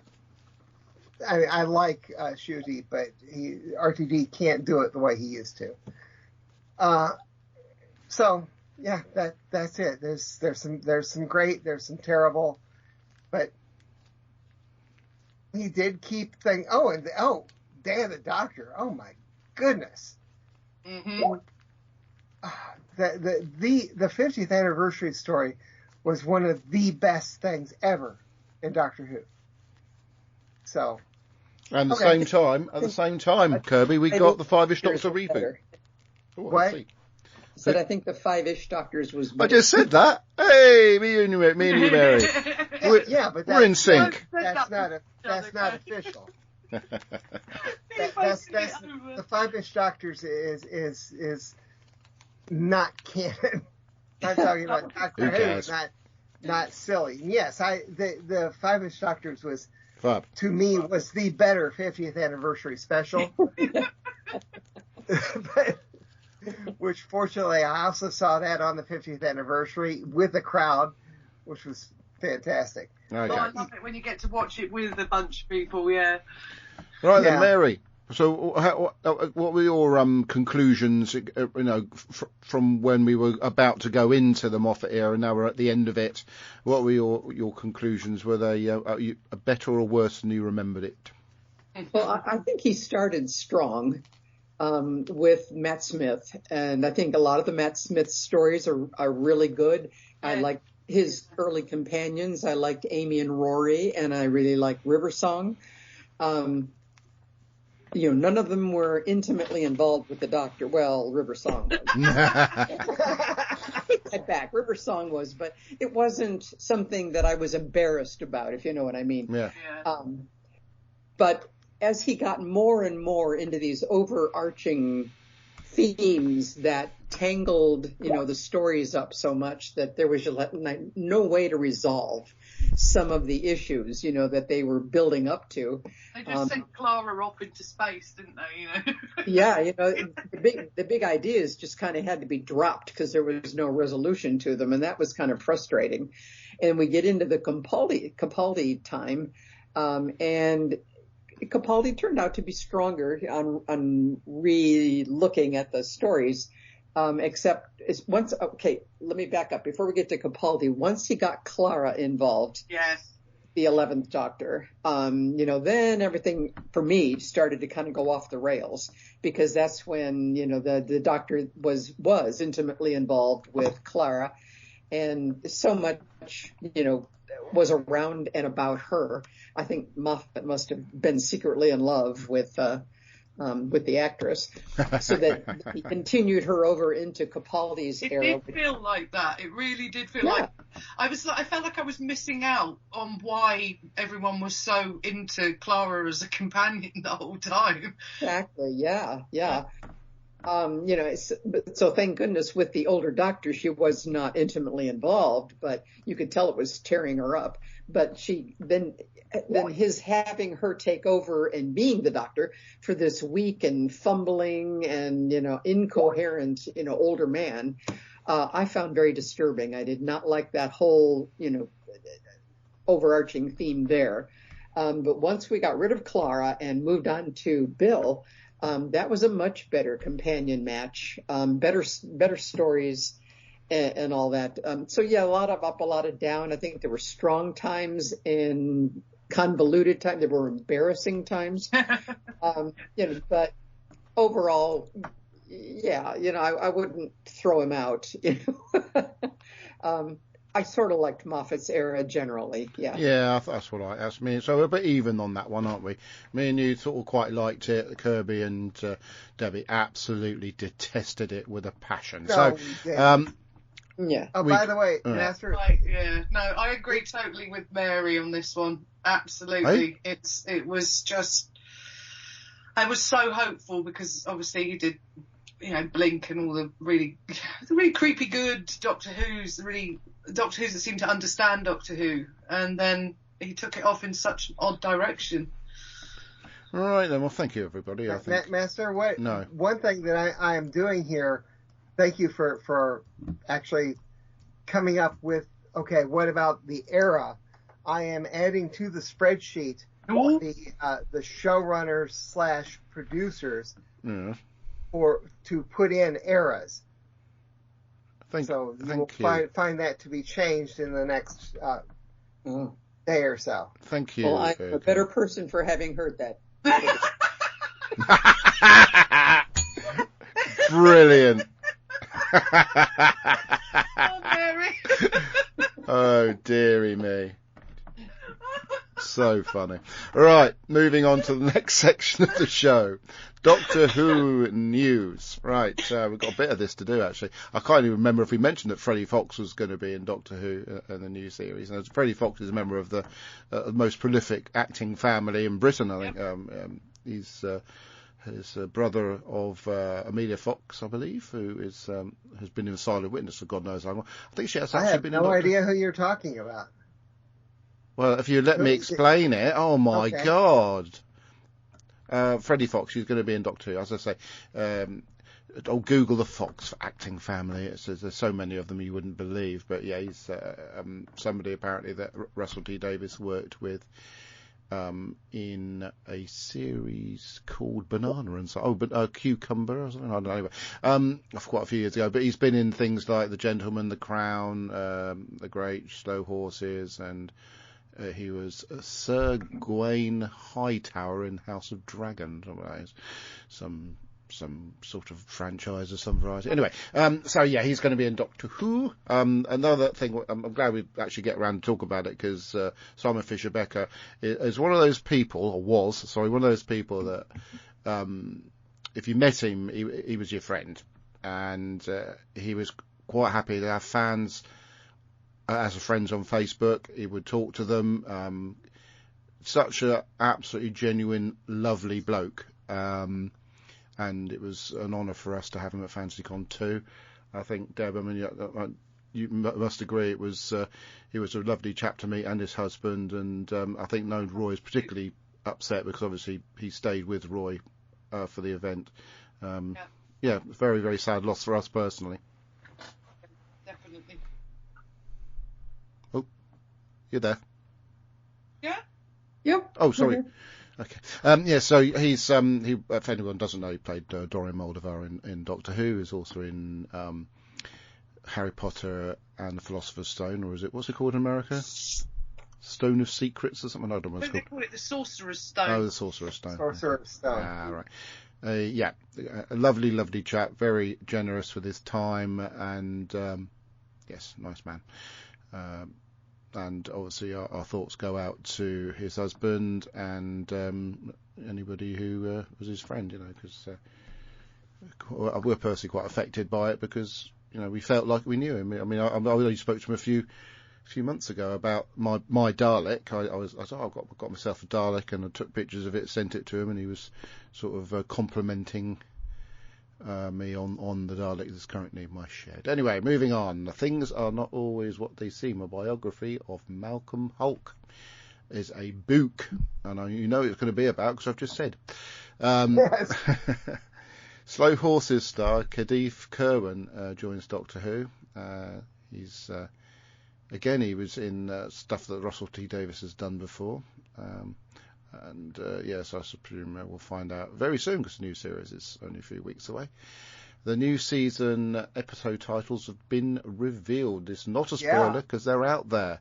You got The Robot Revolution, written by Russell T Davies, directed by Peter Hoare. Lux, written by Russell T Davies, directed by Amanda Brocci. The Well, written by Russell T Davies and Sharma Angel Walthall, directed by Amanda Brocci. Lucky Day, written by Pete McTighe and directed by Peter Hoare. Pete McTighe's done a Doctor Who before, hasn't he? Yeah, I think so. Yeah. The Story in the Engine, written by Ainua Elms, directed by Makala McPherson. The Interstellar Song Contest, I'm looking forward to that one, because everybody's going to be moaning about it. Written by Juno Dawson, directed by... That's either going to be genius or terrible. Ben A. I'm looking forward to the one with the cartoon character, which is voiced by one of my favourites, Alan... Yeah, and I'm not Alan sure Cumming. which of these episodes is that one. I don't care, though. I'm It really might looking be forward to Wish it. World. We'll find out. Yeah. Wish World is written by Russell T Davies and directed by Alex Sanjeev Pillai. And Reality Ward, which is written by Russell T Davies and directed by Alex Sanjeev Pillai. Now, yes, I mean... Sounds like a two-parter. Which world? And Could the well reality be, and world. there's another one that sounds like a two-parter as well. But yeah, I'm thoroughly looking forward to a couple of those titles that imply stuff that's going to wind up people, the people who claim they're Doctor Who fans. Yeah, and it's all exciting. It's all new Doctor Who and new tears running down Ncuti Gatwa's face. So all the stuff that's going to wind people up is going to make me sort of reinforce my Doctor Who fandom, because it's Doctor Who and it's what it is now, and I love it. Right. Master. Pete McTighe. We haven't, in our current running through of stories, we haven't run across his first story yet. Right. Although we did back when it was first made, of course. He wrote Kerblam. Oh, right, yeah. That's not bad, actually, Kerblam. As far as I can remember. He wrote, he co-wrote Praxeus with Chris Chibnall. Okay. And he is co-writing The War Between the Land and the Sea. Okay. Which, of course, whenever that's going to come out. Okay, what we got coming up here? We got Lillian Robin. What did the fox say? I've got. Anybody can see the live feed. Odie's just popped his head up, and he's now realising that he's on telly and doesn't want to be seen. So now he's stuck his arse up in the air. I know he stuck his tail up in the air, and now he's. Well, now you can go and look out the window. No, I could do, but I think he might have farted in his bed, because he seems to not like farting, so he's moved away from whatever he's left behind and looking a bit sorry for himself. Where did I get up to? Oh yeah, so we've done. Oh yeah, these are the some of the stars that are appearing in the new series. Obviously, Alan Cumming, as I said, he's a fantastic in the American version of The Traitors. He's worth the watching of the series just for that. He plays a cartoon character called Ring-a-Ding, and Rose Ayling-Ellis, she's so beautiful. Anita Dobson, surprise, Bonnie Langford, Gemma Redgrave, Ruth Madeley, Susan Twist. Yes, she's back, Susan Twist. I've met her, by the way, Deb. And some names I can't pronounce, like Irish names are very... Are you related to her? Well, Susan Twist. Yeah, you're related to everybody. Related to everybody. Possibly, I don't know. If I'm related to everybody, I must be somewhere along the line. Christopher Chung, Evelyn Miller, Orion Babakari, Julia Dray, Michelle Greenidge, Angela Winter, Alexander Deverient, I don't call him, Rylan Clark, it should say. No, he's changed his name, isn't it? Rylan. I mean, it is Clark, isn't it? Freddie Fox, Jonah Howard King, and Cardiff Kerwin, and many more. I remember last time when Ncuti was going to be introduced with his new series, they had a great big list of who was going to be in, like these people are going to be in the new series. They're going to be stars, and they're just about half an hour actually going through these people, who some of which I've never heard of. But that concludes Doctor Who news. Next is what I can recommend, the things I have watched since we were last on. Watched quite a lot, actually. We went to the cinema and watched. I'll have to look it up. Oh God, isn't that awful? Me and Deb went to a secret screening, which is a preview film of something that hasn't been actually generally released yet. And this time, can you tell us what it is? Stop being cheeky. Somebody might not have listened to a previous episode of this show and might be just dipping into it. And God help them. So secret screenings are... It's not to do with the price of fish. It's got to do with the fact that Kirby was saying, is it in a sarcastic fashion, implying that everybody would already know what a secret screening was. Anyway, I'm trying to explain it and trying to... No, I was wondering if you could tell us. Yeah, what was it? What did you say? I was going to tell you, but I got interrupted. All right. Right, I'm trying to get in. Literally all he asked. No, he wasn't. He was... Oh, I see you. I thought you were talking about... you were asking me what a secret screening was. Yes. No, you just embarrassed me. Go on then. I can't remember what it's called, so I'm padding. I'm padding at the moment. What's it right. about? What? Well, guess. What's it's called Novocaine. Sorry, Novocaine, starring Jack Quaid. It's a comedy. It's a bit like... what's it called again? That Deadpool, that sort of violent comedy, yeah, a bit like that. Yeah, like them. Yeah, it's really good, and it's basically a bloke who has a condition where he can't feel pain, We enjoyed that. We enjoyed it. It was really good. Obviously, we watched Bridget Jones' Mad About the Boy, but I might have mentioned that on the previous show we did, but I can't remember because it's so long ago that Kirby has allowed me to do one of these shows that that sometimes I forget what we've watched and what we haven't. Right. Oh, I thought it was going to show me what I had. Oh, blast. So that's the last thing I saw was Nova. If that's any help. Hey? I've got my list of what you watched at the cinema? No, just on TV. Oh yeah, don't worry. I can refer to stuff on the telly. No, hang on. If I go to what's on, it might show me something that might still be on that I've seen. No, it's not. Oh God. All right, that's enough of the cinema because it won't show me. On the telly, Married at First Sight Australia, which is it's quite funny actually, to be fair.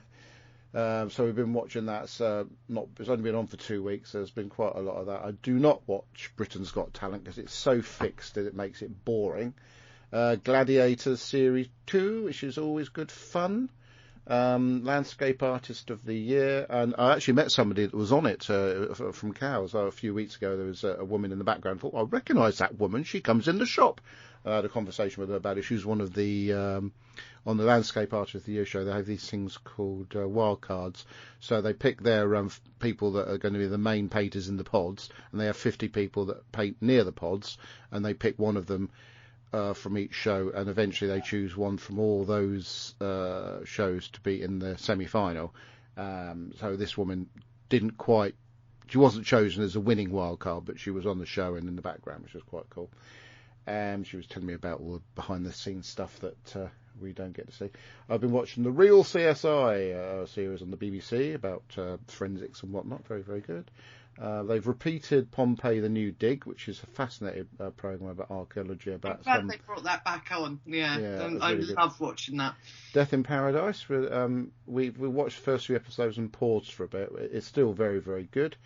Deb's been watching Amanda Land. I've caught glimpses of it, but and it does seem really funny and right up my street. But I'm not going to go back and watch it.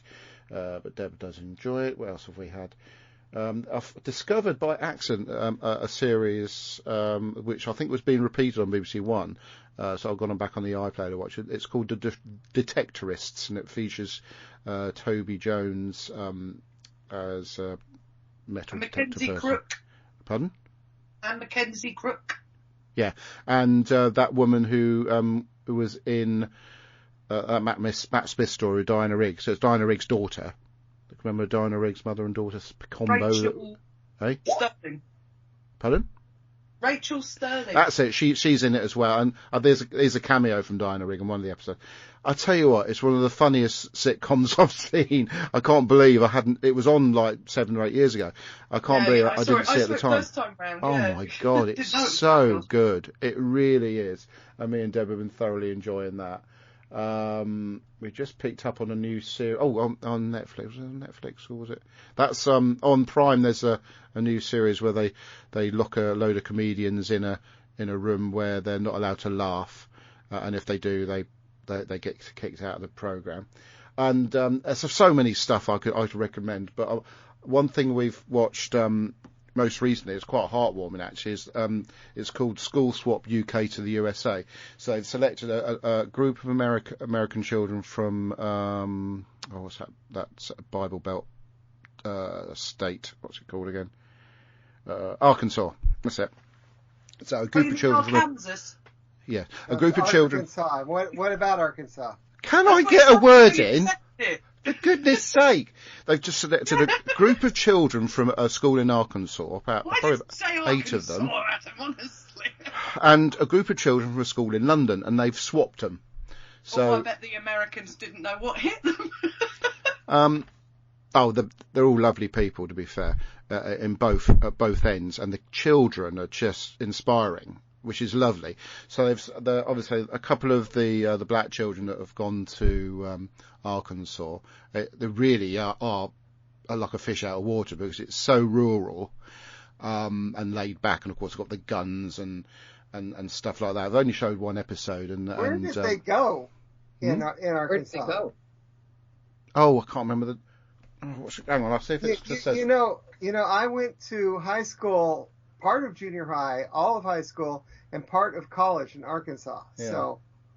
Yeah, no, I'm just see if it says because it does say. And I was just in Arkansas last year for the eclipse. Okay, I can't remember the name of the school. Okay, sorry, but you need to be better prepared, Adam. Well, I've been asked questions I didn't know I was going to be asked. All I'm saying is that. Yeah, well, but I mean, saying Arkansas is like saying South I England. know it's big. Yeah. I know it's big. Very. Oh, good Lord. I'll see if I can find out for you. Anyway, what I'm trying to paraphrase about the You have series. to remember, most of their states are bigger than our country. It is that they've sent the kids to a less racist part of Arkansas, more laid back and less racist, okay? Really? So I think it would have been maybe a little bit dangerous to send a couple of black teenagers to, the home of the Ku Klux Klan or something like that. Hang on, and just a couple of Brits. You know what I mean? I think Doesn't matter what colour their skin is, just I Brits. think that's a mischaracterization of the people of Arkansas. I don't think that there are racist areas and non-racist areas. Right.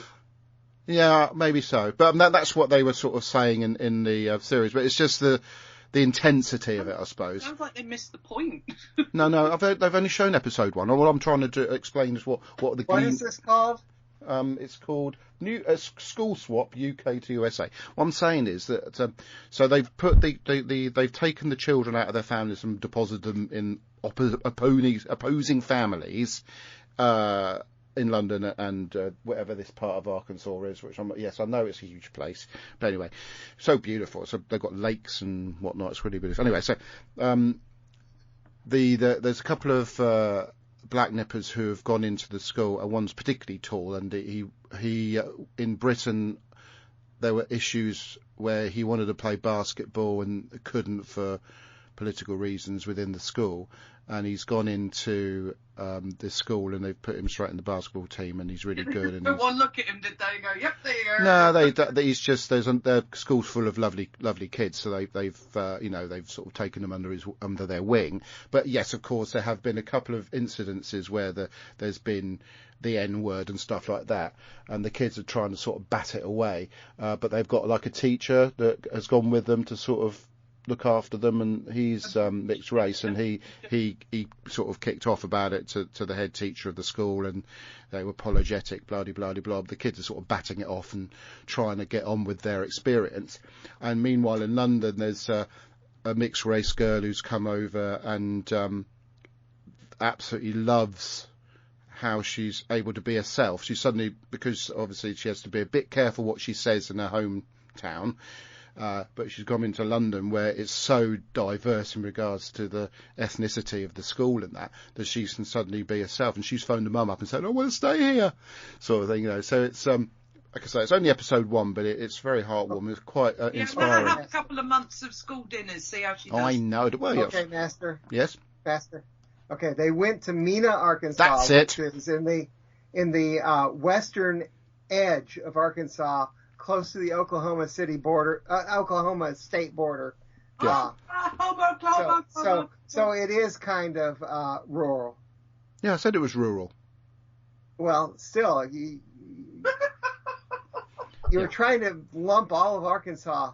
Oh my God! I just said it was in Arkansas. Well, right. Let's put it another way. Was it in Arkansas? Yes. There you go. So I was right then, wasn't I? I'm just saying it's a really good program. It's nice seeing teenagers that are inspiring, because teenagers do get Channel 4. If I were to VPN into Britain, can I watch Channel 4 for free? Yes. I don't know. Okay. Debbie says yes, so I'm going to go with that.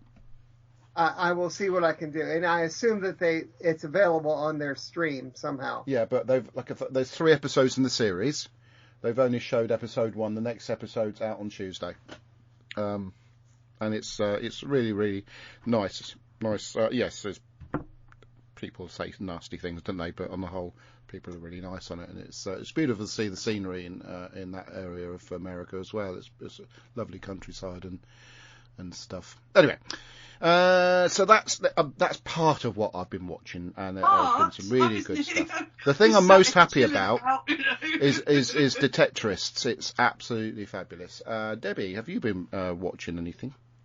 Yes, I watched something that's caused quite a little bit of controversy. Adolescence on Netflix. Oh yes, I've heard a lot about this. Yeah, Stephen Graham, one-shot episodes with literally just one camera going around. So basically the most riveting performances about a young boy. He basically is in trouble for killing his classmate, and it's from different perspectives around that whole thing. And it is sumptuous viewing. It's shocking. It's hard-hitting. It's subtle. It is so many different layers of intrigue, interest, and different things to notice. That it was a joy to watch. It was so hard. I was crying during the last episode and just absolutely crying. And I don't cry a lot, so I've cried a bit this week with TV. And yeah, I just found it was so hard hitting, and it's just moved me on to a few other of the same style of programs. I think Netflix are going to jump on that as a thing where they do whole programs in one take.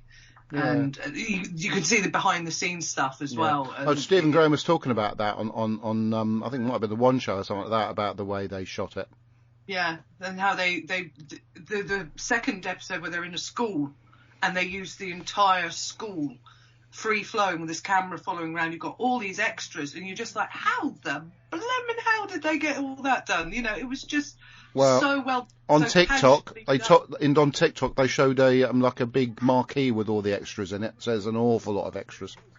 Yeah, and it was just brilliant. And then for some reason I decided to go off and watch what was it called? Something Poisonous Liaisons, which showed up on Netflix, which is different stories about different people who poisoned people and how they got caught. Poisoning pigeons in the park?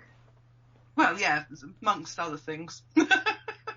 Poisoning pigeons in the park. Da, da, da. And also, obviously, I have been avidly following every time they're released on iPlayer the Great British Menu, because we've got our 20th anniversary. So I've been watching that, absolutely love that. Obviously Doctor Who. And other than that, I think, what did I start last night? Oh, Darling Buds of May. I went back to the original Darling Buds of May, not the Bradley Walsh one. I went back to the original Darling Buds of May because I felt like I needed a summery springtime hug. That's when Catherine Zeta-Jones really was smoking hot. Harriet. Yeah, but other than that, I've listened to a lot of Doctor Who on Audible, and just quietly getting on. Well, thank you, Debbie. Kirby? As usual, not all that much. I'm behind on my Batman 66. The Bat Chums podcast has put out an episode for a story I haven't watched yet. Probably watch it tonight. The only other thing I started playing Walkabout Mini Golf with a old friend of mine. I convinced him to get a VR headset, and so we're now playing Walkabout Mini Golf together. And that got to a discussion between me and him about Ready Player One. So I went back and rewatched Ready Player One and got him to watch that. And it made me start rereading the book, the book is better than the movie, but the movie's fun.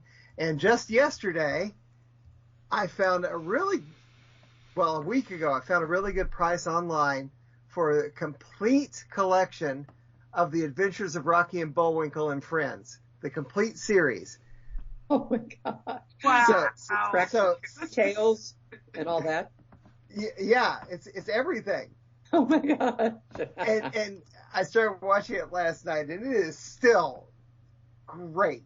Yeah, I remember the puns. The puns are fantastic, and and the Fractured Fairy Tales is wonderful. Mr. Boris Peabody and Sherman, Dudley Do-Right. It's all in there, and I think Boris and Natasha, huh? Yes. Goose and Squirrel. Memories, yeah. It is so much fun. I'm so glad I found it. forget how much I paid, but it was dirt cheap. And it's got everything. Let me see how much I paid for this. That's mostly it. Okay, how much was this? Got it off of Amazon for $22. Not And bad. it's 18 discs. Wow.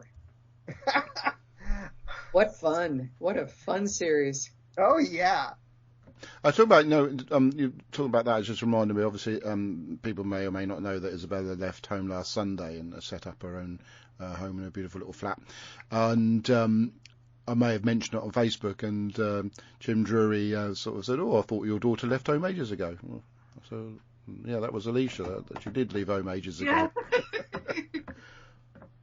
That's what I'm talking about. You know, this is Isabella. Oh. But yeah, sorry, I didn't mean to interrupt anyone. It just sprung to mind, so I had to voice it then for fear of forgetting it. As I think I already mentioned, I'm sorry. I still have a lot of trouble thinking of Isabella past Amy fell down to the ground. Well, it's funny you should say that. I remember. Down to the ground. Don't know, but I think one of my friends when I was a teenager was taking the mickey out of something I used to do when I was a little kid when he knew me. And I said, "Oh, well, I used to poo my pants once upon a time as well. And were you going to persecute me for anything else I did when I was younger? I mean, good God." Yeah, but right. she was so cute. She's still cute. She's just cute and grown up. And where you had her reach in and pick out the little doctor's figures and identify them. Yeah, you get a punch in the face, I think, now if you try to get her to do that. Pizza. She always wanted pizza. Oh, that's Alicia. No, that was Alicia. Yeah, she's a pizza girl. Okay, Well, she that's right. was once upon a time. I'm not too sure she is now. Anyway, right, I'm trying to find out. I typed in list of Doctor Who episodes with Jodie Whittaker, and I didn't get it. So I'm gonna, Oh, just- you know know what? what next week Mary is? watched, Adam. Pardon, dear? Are we going to hear what Mary watched? Yeah, we are. I'm just trying to fill while I can Are I you can trying smoothly. there's a spreadsheet with all the episodes. Oh, where's that? Well, good. I haven't got access to Yeah, that now. the next one is the Ghost Monument. Yeah, I thought it might be. I'm just double checking. I Oh, was trying to there fill, are so I was not like, all that many. That's interesting. Excuse me. I was trying to have it up on the screen so I could glide smoothly from Mary into that bit at the end. So thanks for your help. Anyway, Mary, what have you been consuming over the last few weeks? Well, as boringly usual, I watch a lot of basketball. Hooray! American basketball and American baseball is heating up because the spring training games have been going on. I've been watching those that they've allowed to be broadcast, and official baseball opening day is like March 27th, so it's coming up soon. I'll be watching a lot of that. The only two things that I've watched that are not sports related. One is a series that's been on Max, is called The Pit, and it's a hospital drama. Takes place in Pittsburgh, Pennsylvania, and it's compelling. It's exciting. It's hour by hour. It's like real time, hour by hour, in a 12-hour shift in an emergency room. It's drama. It's not real life. It's drama. It's wonderful. And as soon as the next episode drops, I'm right there watching it. It's really fun. And then another series that I watched on BritBox, which is very quirky. And at first I thought, oh, this isn't for me, but then it really pulled me in. It's called Tree on a Hill. I don't know if you guys have seen that at all. It's a BBC production. Really quirky characters and strange murder story. I don't know how to describe it other than it's just really. Are you familiar with the director Wes Anderson? Oh, yes. And the movies that he makes? Well, this is like on that level of like a Wes Anderson. Everything is very strange, quirky, and brightly colored, and just really weird. So yeah, I got pulled into it. I've watched the whole series called Tree on a Hill, and I recommend it to anyone who can either get BritBox or anyone in England who can tune in to the BBC and watch it. Splendid. I like that. Thank you. Mm-hmm. Oh, by the way, Ian Kirk texted me a link to the School Swap show. So.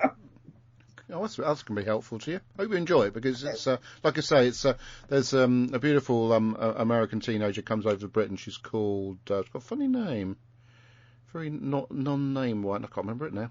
Anyway, and she travels over with the mixed race girl, and they stay in the same house, which is actually hosted by a married lesbian couple, which is obviously quite a interesting scenario for her. Anyway, the fact that her friend has come out of herself because of being in an environment that suits being mixed race, I suppose, it's made her really emotional that they're in that sort of situation, and they had a discussion with their host family about it so they could all air it and everything. And like I say, it's really inspiring. Certainly worth a watch. It's nice that I'm going to see what happens if I VPN into the UK. I hope we do get a chance to see it. I do hope you get a chance to see it. Right then, I'm now going to look at my calendar because I know I'm filming next Sunday, so that's good. My brain is actually delivering a memory for me to refer to, which is quite handy.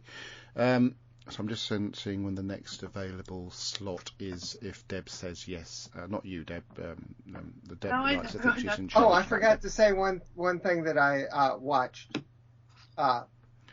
On the 15th, my wife and I went to see Fidelio live from the mat, which was fantastic. Oh, I bet that was good.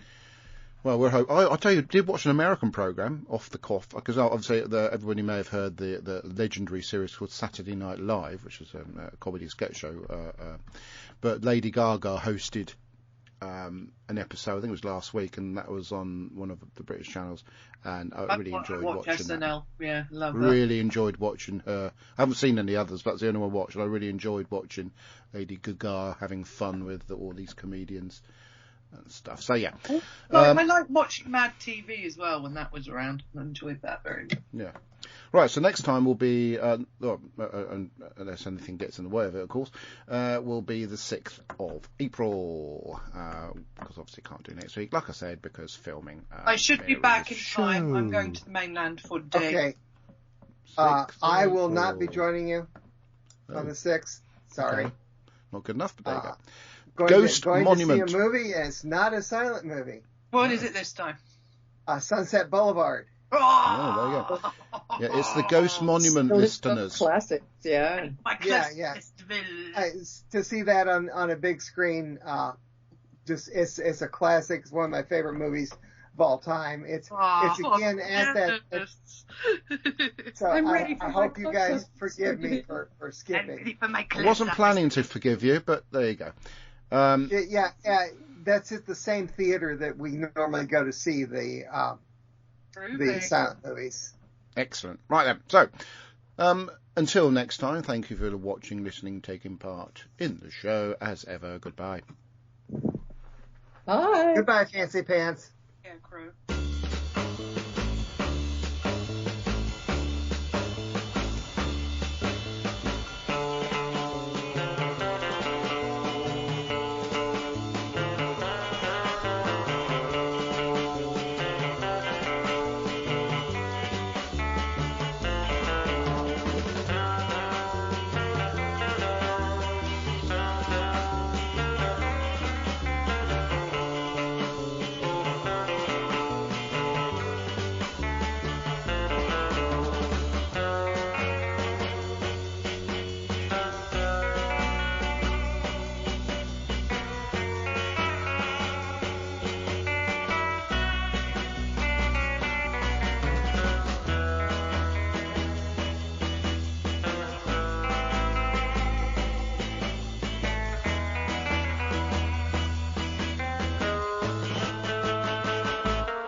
The 20 Megabyte Doctor Who podcast is an APV Services production, sponsored by whowon.co.uk and lavazi.co.uk.